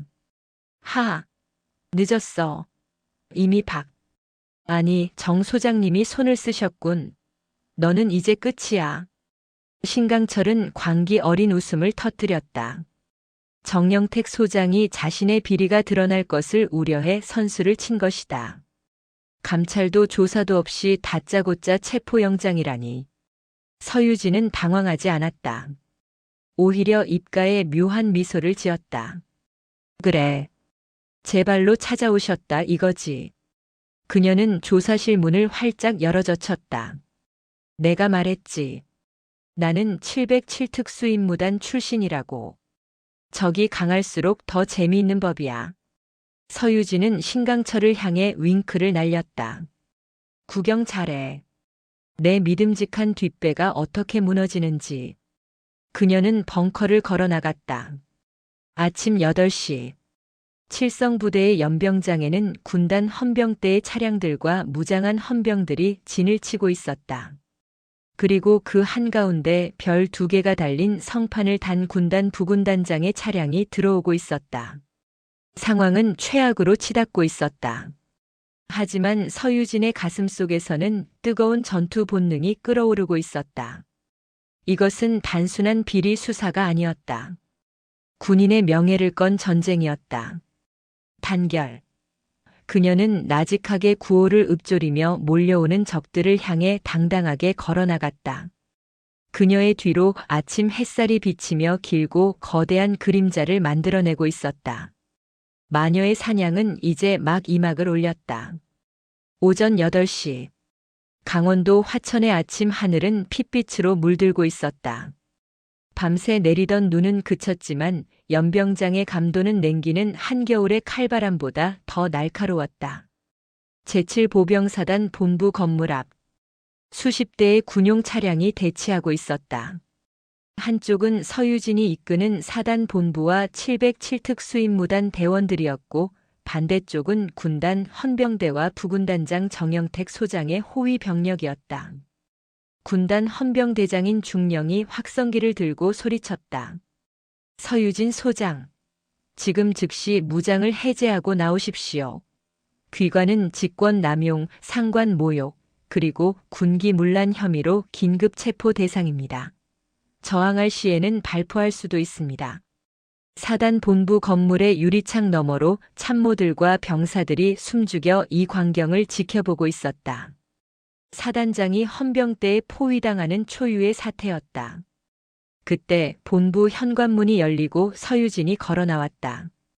붕대를 감은 몸 위에 정복 코트를 걸친 그녀는 수십 개의 총구가 자신을 겨누고 있음에도 눈 하나 깜짝하지 않았다. 그녀의 뒤에는 검은 대테러 복장을 한 특임대원들이 자동 소총을 들고 부채꼴 모양으로 그녀를 호위했다. 발포? 서유진의 목소리는 확성기 없이도 쩌렁쩌렁하게 울렸다. 내 부대에서 내 허락 없이 총을 쏘겠다고. 군단 헌병대장은 제정신인가? 그녀는 천천히 계단을 내려왔다. 헌병들이 움찔하며 뒤로 주춤했다. 그녀가 내뿜는 기세는 야생의 맹수 그 자체였다. 영장 집행입니다. 순순히 따르십시오. 헌병대장이 떨리는 목소리로 영장을 흔들어 보였다. 서유진은 코웃음을 쳤다. 그 종이 쪼가리가 내 목숨보다 무거울까? 아니면 저 뒤에 숨어있는 내 놈들 주인의 목숨보다 무거울까? 서유진의 시선이 헌병대 차량 뒤편에 정차된 검은색 세단으로 향했다. 짙은 선팅이 된 그 차의 뒷좌석 창문이 스르르 내려갔다. 그곳에는 희끗한 머리에 날카로운 인상을 가진 중년의 남자가 앉아 있었다. 전임 사단장이자 현 군단 부군단장 정영택 소장이었다.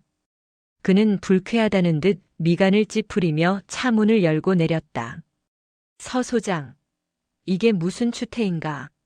정영택이 지팡이를 짚고 걸어 나왔다. 그는 다리가 불편한 것이 아니라 그저 권위를 과시하기 위해 지팡이를 들고 다니는 위인이었다. 추태라뇨. 저는 제 부대를 청소하는 중이었습니다. 그런데 청소부가 쓰레기를 치우려니 쓰레기통 주인이 와서 행패를 부리는군요. 서유진의 독설에 정영택의 얼굴이 붉게 달아올랐다. 말 조심해. 나는 내 직속 상관이다. 감히 내 부하들을 건드리고 이제는 나까지 모욕해? 내년이 707특수임 무단에서 굴렀다고 눈에 뵈는 게 없는 모양인데 여기는 야전이야. 정치가 있고 질서가 있는 곳이라고. 정영택은 지팡이로 바닥을 쿵쿵 찍었다. 박무혁과 신강철을 당장 풀어줘. 그리고 너는 얌전히 헌병대로 가서 조사를 받아. 그러면 내 선에서 적당히 마무리해주지. 옷은 벗게 되겠지만 감옥은 면하게 해주마. 그는 이것이 마지막 자비인 양거만하게 말했다. 신강철과 박무혁이 불면 자신의 비리까지 드러날 것이 뻔했기에 그는 서유진을 회유하고 협박하여 입을 막으려는 것이었다. 서유진은 주머니에서 담배 한 개비를 꺼냈다. 옆에 있던 특임대 팀장이 불을 붙여주었다. 그녀는 깊게 연기를 빨아들인 뒤 정영택의 얼굴을 향해 길게 내뿜었다. 후. 하얀 담배 연기가 정영택의 얼굴을 휘감았다. 너 지금 뭐 하는 짓이야? 협상? 거래? 정영택 소장님. 착각이 심하시군요. 서유진은 담배를 바닥에 비벼 껐다. 나는 지금 당신과 거래를 하러 나온 게 아닙니다. 당신을 잡으러 나온 거지. 뭐? 나를 잡아? 하. 내가 미쳐도 단단히 미쳤구나. 증거 있어? 신강철이 그 뱀 같은 놈이 나를 불렀을 리가 없어. 정영택은 비웃었다. 물론 신강철은 입을 다물려고 했죠. 하지만 증거는 입에서만 나오는 게 아닙니다. 서유진이 손짓하자 특임대원이 커다란 서류 가방을 들고 왔다. 서유진은 가방을 열어 그 안에 든 녹음기를 꺼냈다. 들어보시죠. 아주 생생한 현장의 소리니까. 재생 버튼을 누르자 치지직 거리는 잡음 사이로 익숙한 목소리가 흘러나왔다. 어젯밤 서유진의 차를 정비했던 정비관의 목소리였다. 살려주세요. 시키는 대로 했을 뿐입니다. 신강철 참모장이 그랬습니다. 위에서 더 위에서 시킨 거라고. 정영택 부군단장님이 서유진 소장을 확실하게 보내버리라고 지시하셨다고. 실패하면 우리 가족 다 죽인다고. 정영택의 얼굴이 흑빛으로 변했다. 이건 조작이야. 딥페이크야. 어디서 성대모사하는 놈을 데려와서. 그리고 하나 더. 서유진은 이번에는 두툼한 장부를 꺼내 들었다. 신강철의 개인 금고가 아니라 박무혁 연대장의 관사천장 속에서 나온 겁니다. 박무혁은 신강철보다 겁이 많아서 혹시나 팽당할까봐 꼼꼼하게도 기록해뒀더군요. 정영택 소장님께 상납한 날짜, 금액, 장소, 심지어 골프 접대 때 입었던 옷 색깔까지. 정영택은 뒷걸음질 쳤다. 완벽한 함정이었다. 서유진은 어젯밤 신강철을 신문하는 척하면서 동시에 707특 수임무단 대원들을 풀어 박무역의 관사를 이잡듯이 뒤졌던 것이다. 저 여자를 잡아. 당장 쏴. 저건 가짜 증거를 들고 상관을 협박하는 반란군이야.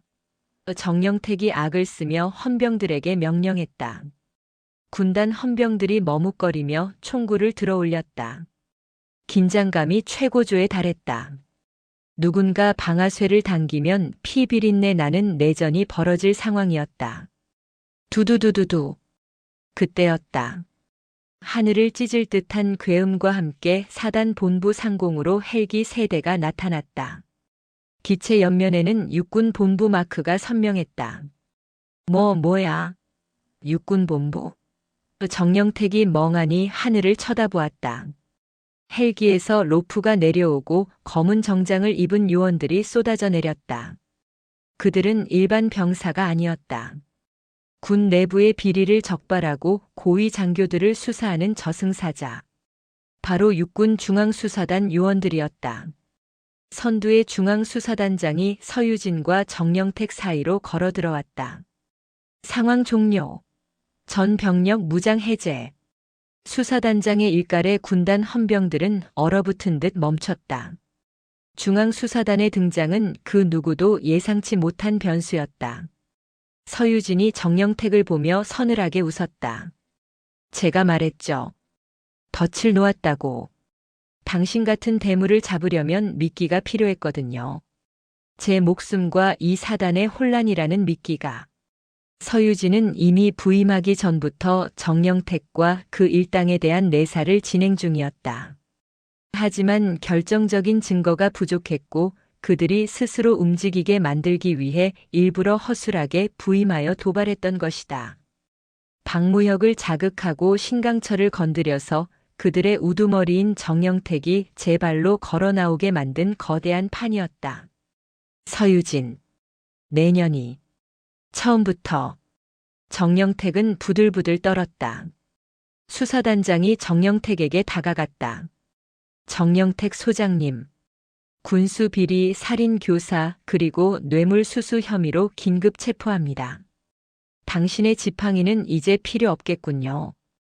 감방은 좁아서 걸어 다닐 일이 별로 없거든요.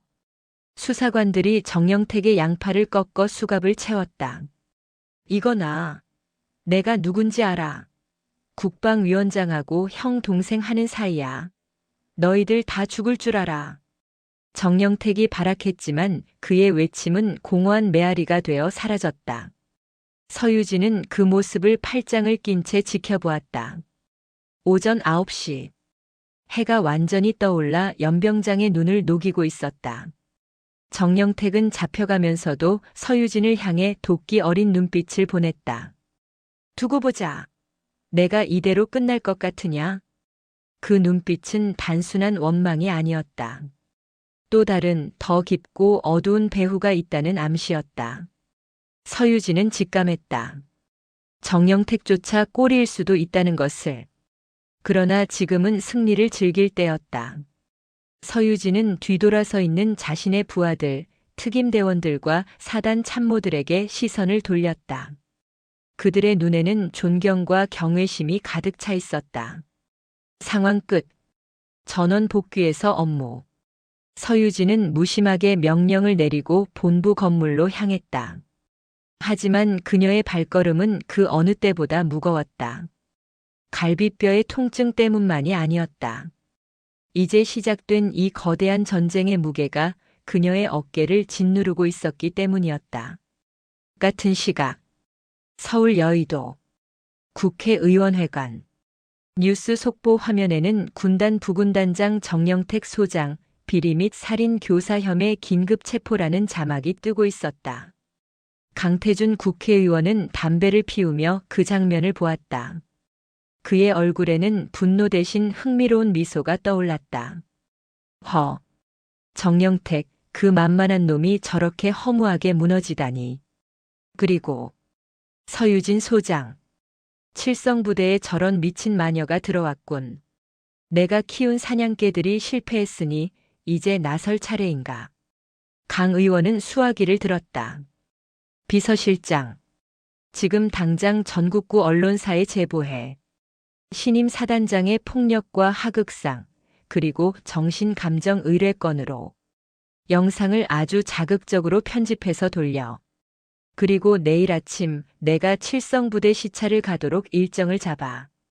그는 서유진과의 싸움이 이제부터 정치판으로 넘어갈 것임을 선언했다. 오후 11시. 폭풍 전의 고요함이 감돌던 사단장 관사에 날카로운 전화벨 소리가 울려 퍼졌다. 서유진은 소파에 앉아 텔레비전 화면을 응시하고 있었다. 화면 속 뉴스 앵커는 흥분한 어조로 속보를 전하고 있었다. 속보입니다. 육군 전방부대에서 초유의 하극상 사태가 발생했습니다. 신임 사단장이 부임 첫날부터 참모들을 무차별 폭행하고 전임 군단 부군단장을 허위 사실로 협박해 체포하게 했다는 제보가 들어왔습니다. 국방위 소속 강태준 의원은 해당 사단장의 정신감정을 의뢰하고 즉각 해임을 요구했습니다. 화면에는 서유진이 신강철 참모장의 뺨을 때리는 장면이 교묘하게 편집되어 반복 재생되고 있었다. 전후 사정은 잘린 채 오직 그녀의 폭력성만이 부각된 영상이었다. 빠르군. 서유진은 덤덤하게 중얼거렸다. 정영택 소장이 잡혀간 지 불과 반나절 만에 벌어진 일이었다. 이것은 정영택의 배후에 있는 거대한 권력이 움직이기 시작했다는 신호였다. 강태준. 국방위원회 간사이자 차기 국방부 장관으로 거론되는 거물 정치인. 방산 비리의 몸통이라 불리는 자였다. 정영택과 신강철이 벌인 모든 횡령과 살인 교사의 최종 수익자가 바로 강태준 의원이라는 정보는 이미 707특 수임무단 내부에서 공유된 지 오래였다. 그들의 돈줄이 끊어지자 강태준은 거대한 언론의 칼을 휘두르기 시작한 것이다. 전화벨은 끈질기게 울렸다. 발신자 표시 제한. 서유진은 수화기를 들었다. 서유진입니다. 대단하군. 서 소장. 뉴스 보고 있나? 수화기 너머로 걸걸하고 오만한 목소리가 들려왔다. 강태준 의원이었다. 그의 목소리에서는 여유와 함께 상대를 장난감 다루듯 여기는 비열함이 느껴졌다. 잘 봤습니다. 편집 기술이 할리우드 영화 수준이더군요. 팩트는 다 잘라먹고 자극적인 것만 남기는 솜씨가 일품입니다. 언론 조작의 달인이라고 불러드려야겠습니다. 말 조심해.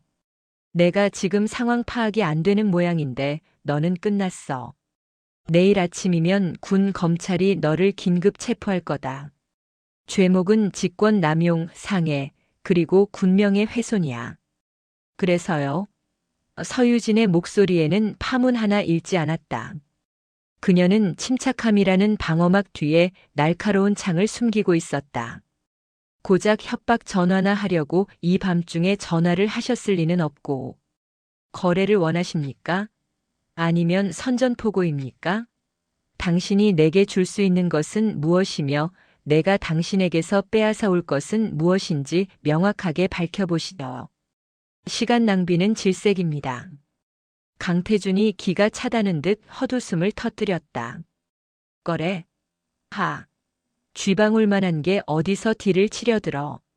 이건 통보다. 지금이라도 정영택을 풀어주고 내가 모든 책임을 지고 자진 사퇴해. 그리고 정신적인 문제가 있었다고 발표해라.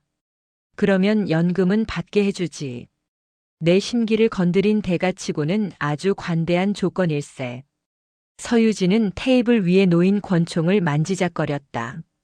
차가운 금속의 감촉이 손끝에 전해졌다. 이 감촉이야말로 그녀에게 현실의 감각을 일깨워주는 유일한 존재였다.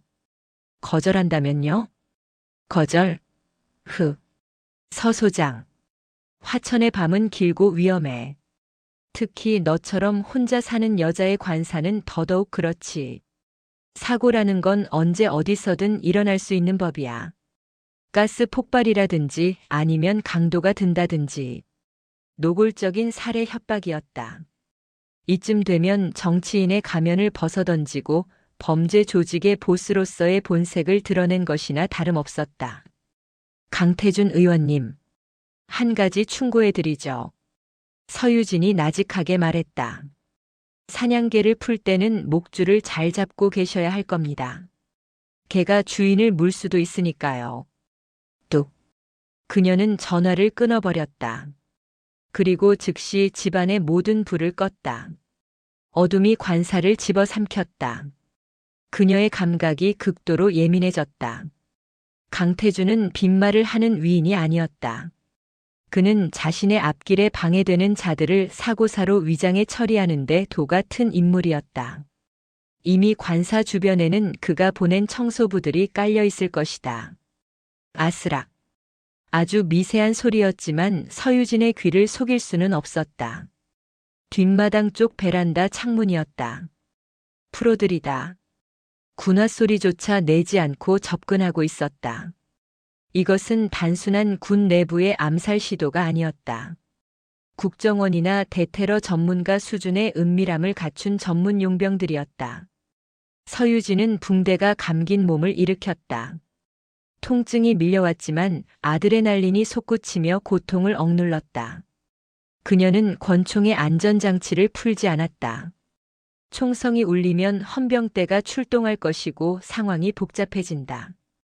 강태준은 그걸 노리고 있을 수도 있었다. 조용히 처리한다. 707 특수임무단의 방식으로. 그녀는 주방으로 이동해 과도를 하나 집어들었다. 그리고 냉장고 옆 그림자 속에 몸을 숨겼다. 그녀의 눈빛은 밤의 맹수처럼 번뜩였다. 화천의 밤은 이제 그녀의 사냥터가 될 참이었다. 새벽 12시. 베란다 문이 소리 없이 열리고 검은 복면을 쓴 괴한 3명이 미끄러지듯 들어왔다. 그들의 손에는 소음기가 장착된 권총과 날카로운 단검이 들려 있었다. 야간 투시경까지 착용한 장비로 보아 단순한 깡패가 아니라 국제적인 용병들이었다. 선두의 선놈이 수신호를 보내자 셋은 부채꼴로 흩어져 거실과 침실 쪽으로 향했다. 그들의 움직임은 물 흐르듯 유연하고 치밀했다. 서유진을 완벽하게 포위하고 일격의 숨통을 끊겠다는 의도였다. 서유진은 숨을 멈췄다. 놈들의 발소리가 점점 가까워졌다. 그녀는 찢어진 갈비뼈 때문에 정면 대결이 불리하다는 것을 알았다. 그녀의 주특기인 기습과 급소 타격만이 살 길이었다. 가장 뒤에 있던 놈이 냉장고 앞을 지나는 순간이었다. 팍! 어둠 속에서 서유진의 손이 튀어나갔다. 그녀는 놈의 입을 틀어막음과 동시에 목덜미의 경동맥 급소를 강하게 가격했다. 오! 놈이 비명도 못 지르고 썩은 나무처럼 쓰러졌다. 쿵! 소리가 나자 앞서가던 두 놈이 동시에 뒤를 돌아보았다. 거기냐? 퍽! 퍽! 소음기 총성이 2번 울렸다. 총알이 냉장고 문에 박혔다. 서유진은 이미 바닥으로 몸을 굴려 식탁 밑으로 이동한 뒤였다. 찾아! 죽여! 놈들이 서로에게 외치며 포위망을 좁혀왔다. 야간 투시경을 낀 놈들에게 어둠은 무기가 아니었다. 서유진은 불리했다. 하지만 그녀에게는 이곳이 자신의 관사, 즉 홈그라운드였다. 그녀는 가구 배치를 완벽하게 알고 있었다. 그녀는 식탁 위에 있던 유리 화병을 반대편 벽으로 던졌다. 와장창! 놈들의 시선이 소리가 난 쪽으로 쏠린 찰나 서유진이 식탁 밑에서 튀어올랐다. 흑! 기압 소리와 함께 그녀의 발차기가 가까이 있던 놈의 턱을 올려쳤다. 야간 투시경이 깨지며 파편이 놈의 눈에 박혔다. 아! 남은 한 놈이 총구를 돌리려 했지만 서유진이 더 빨랐다. 그녀는 쓰러지는 놈을 방패 삼아 총알을 막아내고 단숨에 거리를 좁혔다. 과도가 허공을 갈랐다. 챙! 놈이 단검으로 과도를 막아냈다. 불꽃이 튀었다. 힘 대 힘의 대결. 놈의 완력은 대단했다. 부상당한 서유진의 팔이 부들부들 떨렸다. 계집년 주제의 제법이군. 하지만 여기까지다. 놈이 비릿하게 웃으며 칼을 쥔 손에 힘을 주었다. 칼날이 점점 서유진의 목을 향해 다가왔다. 707특수 임무단에서는 서유진이 이를 악물고 말했다. 힘으로 싸우지 않아. 깡으로 싸우지. 그녀는 갑자기 힘을 빼고 몸을 뒤로 젖혔다. 균형을 잃고 앞으로 쏠린 놈의 명치를 향해 그녀의 무릎이 대포알처럼 꽂혔다. 숨이 턱 막힌 놈이 비틀거렸다. 서유진은 그 틈을 놓치지 않고 놈의 팔을 꺾어 제압했다. 우지끈. 팔뼈가 부러지는 소리와 함께 놈이 바닥에 처박혔다. 상황 종료. 단 3분 만에 전문 암살자 3명이 제압되었다. 서유진은 거친 숨을 몰아쉬며 바닥에 주저앉았다. 붕대 사이로 피가 배어나오고 있었다. 그녀는 쓰러진 놈들 중 리더 격인 자의 복면을 벗겼다. 낯선 외국인 용병이었다. 서유진은 과도를 놈의 눈앞에 들이댔다. 누가 보냈지? 강태준인가? 말하면 살려주나? 아니, 덜 아프게 죽을 수는 있어. 그녀의 눈빛은 살기로 번들거렸다. 용병은 공포에 질려 눈을 깜빡였다. 오 의원 보좌관이 직접 의뢰했다. 계좌 이체 내역이 내 핸드폰에. 서유진은 놈의 주머니를 뒤져 핸드폰을 찾아냈다. 암호가 걸려 있었지만 놈의 지문으로 쉽게 풀었다. 그 안에는 청소 의뢰라는 명목으로 입금된 거액의 내역과 파괴신 서유진의 사진, 그리고 사고사 위장이라는 지령 문자가 고스란히 남아 있었다. 확실하군. 서유진은 핸드폰을 챙겼다. 그리고 관사 밖에서 대기하던 특임대 팀장에게 무전을 쳤다. 상황 끝났다. 들어와서 쓰레기들 치워. 그리고 한 놈은 살려서 증인으로 데려가. 잠시 후 불 켜진 관사는 다시 아수라장이 되었다. 서유진은 피 묻은 전투복을 벗고 정복으로 갈아입었다. 거울을 보았다. 얼굴은 엉망이었고 몸은 만신창이었지만 그녀는 웃고 있었다. 이제 강태준의 목을 칠 칼자루는 그녀의 손에 쥐어졌다. 기다려라. 강태준. 내가 만든 그 지옥으로 너를 초대해 줄 테니. 새벽 1시. 서유진은 헬기를 불렀다. 목적지는 서울 국회의사당이 아니었다. 강태준이 내일 아침 군 부대 시찰이라는 명목으로 방문하기로 예정된 인근 군단 사령부였다. 그녀는 적의 안방에서 적을 잡을 생각이었다. 다음 날 오전 10시. 인근 군단 사령부 대강당은 수많은 취재진과 군 고위 관계자들로 발 디딜 틈이 없었다. 국방위원회 강태준 의원의 특별 시찰 및 기자 회견이 열리는 날이었다. 단상 위에는 강태준이 근엄한 표정으로 서 있었고 그 옆에는 쩔쩔매는 군단장이 배석해 있었다. 강태준은 마이크를 잡고 열변을 토했다. 존경하는 국민 여러분. 최근 우리 군 내부에서 발생한 하극상과 폭력 사태에 대해 국방위원으로서 깊은 유감을 표합니다. 제7보병사단장 서유진 소장은 자신의 직분을 망각하고 군의 기강을 무너뜨린 파렴치한 범죄자입니다. 카메라 플래시가 쉴 새 없이 터졌다. 강태준은 준비된 원고를 읽어내려갔다. 저는 오늘부로 서 소장의 즉각적인 해임과 구속 수사를 촉구하며 그녀의 비상식적인 행태가 정신적인 문제에서 비롯된 것은 아닌지 그 정신 감정 본인이 먼저 받아보시는 게 어떻겠습니까? 본인이 먼저 받아보시는 게 어떻겠습니까? 강태준의 말을 자르고 강당 입구에서 차가운 목소리가 울려 퍼졌다.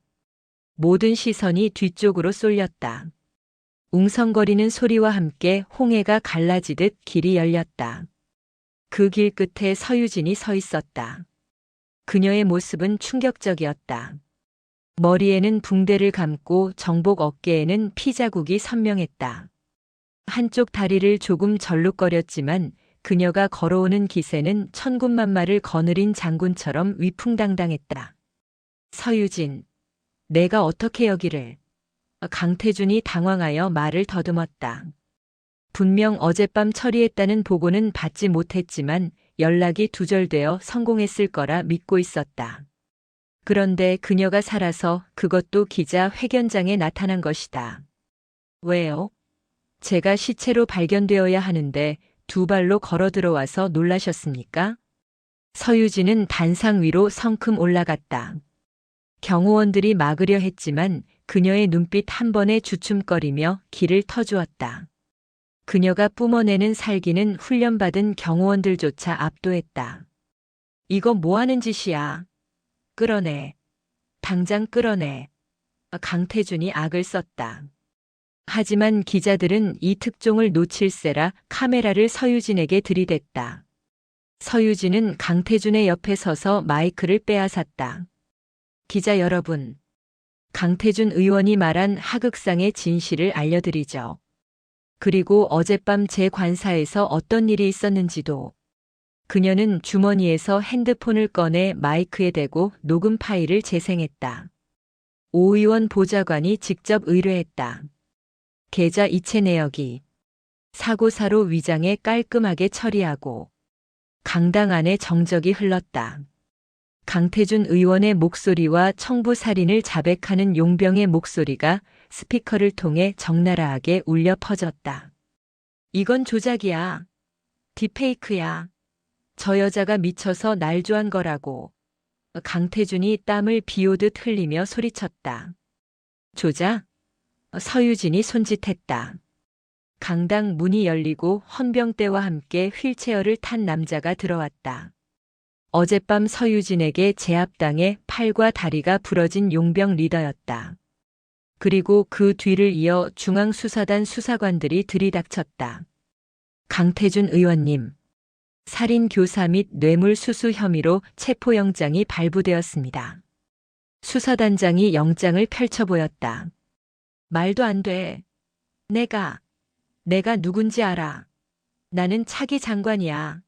너희들 다 죽여버릴 거야. 강태준은 단상 아래로 도망치려 했다.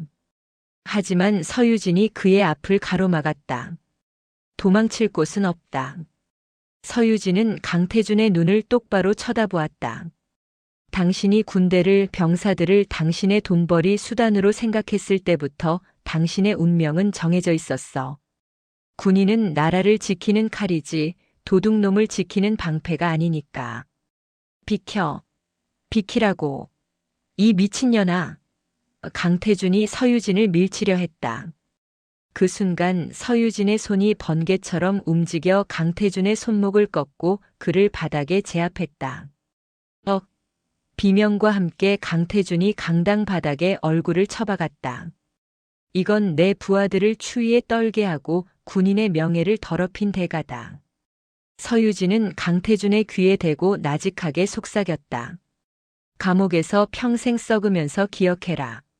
칠성부대에는 마녀가 산다는 걸. 수사관들이 달려들어 강태준에게 수갑을 채웠다. 기자들은 미친 듯이 셔터를 눌러댔다. 부패의원의 몰락, 여 장군 서유진 정의를 세우다. 내일 아침 신문 헤드라인은 이미 정해져 있었다. 상황이 정리되고 서유진은 단상에서 내려왔다. 군단장이 다가와 어색하게 악수를 청했지만 그녀는 가볍게 목례만 하고 지나쳤다. 일주일 후 제7보병사단 연병장. 따뜻한 바람이 불어오고 연병장 구석에는 개나리가 피기 시작했다. 서유진은 집무실 창가에 서서 평화로운 부대 풍경을 내려다보고 있었다. 그녀의 몸 상태는 많이 호전되었다. 붕대는 풀렀지만 이마에는 훈장처럼 옅은 흉터가 남았다. 사단장님, 커피 드십시오. 비서실장이 들어와 커피 잔을 내려놓았다. 서유진은 잔을 들어 향을 맡았다. 설탕은 안 넣었습니다. 사단장님 취향대로. 좋아. 서유진이 미소 지었다. 그때 밖에서 우렁찬 구호 소리가 들려왔다. 단결, 단결, 단결. 병사들이 구보를 하고 있었다. 그들의 얼굴에는 더 이상 찌든 피로와 두려움이 없었다. 활기차고 생기 넘치는 진짜 군인들의 모습이었다. 대열의 선두에서 구호를 외치는 김일병의 모습도 보였다. 서유진은 창문을 열었다. 봄바람이 들어와 그녀의 머리카락을 흩날렸다. 지난 일주일 동안 많은 것이 변했다. 강태준과 정영택 라인은 완전히 괴멸되었고 사단 내의 부조리는 뿌리 뽑혔다. 사람들은 그녀를 마녀라고 불렀지만 그 별명에는 이제 공포가 아닌 경외와 존경이 담겨 있었다. 작전 참모. 오후 일정으로 신병교육대 수료식 참석이 잡혀 있습니다. 그래. 가야지. 우리 새끼들 보러. 서유진은 정모를 썼다. 챙에 달린 2개의 별이 햇빛을 받아 찬란하게 빛났다. 그녀는 자리에서 일어나며 책상 위에 놓인 액자를 보았다. 707 특수임무단 시절 동기들과 찍은 빛바랜 사진이었다. 보고 있나? 나 잘하고 있는 거 맞지? 그녀는 마음속으로 선배에게 물었다. 사진 속 선배가 엄지를 치켜 세우며 웃고 있는 것 같았다. 서유진은 집무실을 나섰다. 복도를 걷는 그녀의 발걸음 소리가 경쾌하게 울렸다. 또각또각. 본부 건물 밖으로 나오자 도열에 있던 참모들과 병사들이 일제히 거수 경례를 붙였다. 부대, 차렷, 사단장님께 대하여, 경례, 단결. 서유진은 그들의 눈빛을 하나하나 마주하며 답례했다. 단결. 그녀는 더 이상 혼자가 아니었다. 그녀의 뒤에는 그녀를 믿고 따르는 수천 명의 칠성 용사들이 있었다. 어떠한 외풍이 불어와도 어떤 적이 쳐들어와도 그녀는 흔들리지 않을 것이다. 그녀는 대한민국 최전방을 지키는 수호자 제7보병사단장 서유진 소장이니까. 서유진이 지프차에 올랐다. 차가 출발하며 흙먼지를 일으켰지만 그 뒤로 보이는 화천의 하늘은 그 어느 때보다 맑고 푸르렀다. 전설은 이제 시작되었다. 그리고 그 전설은 병사들의 입에서 입으로 전해지며 영원히 이 땅을 지킬 것이다.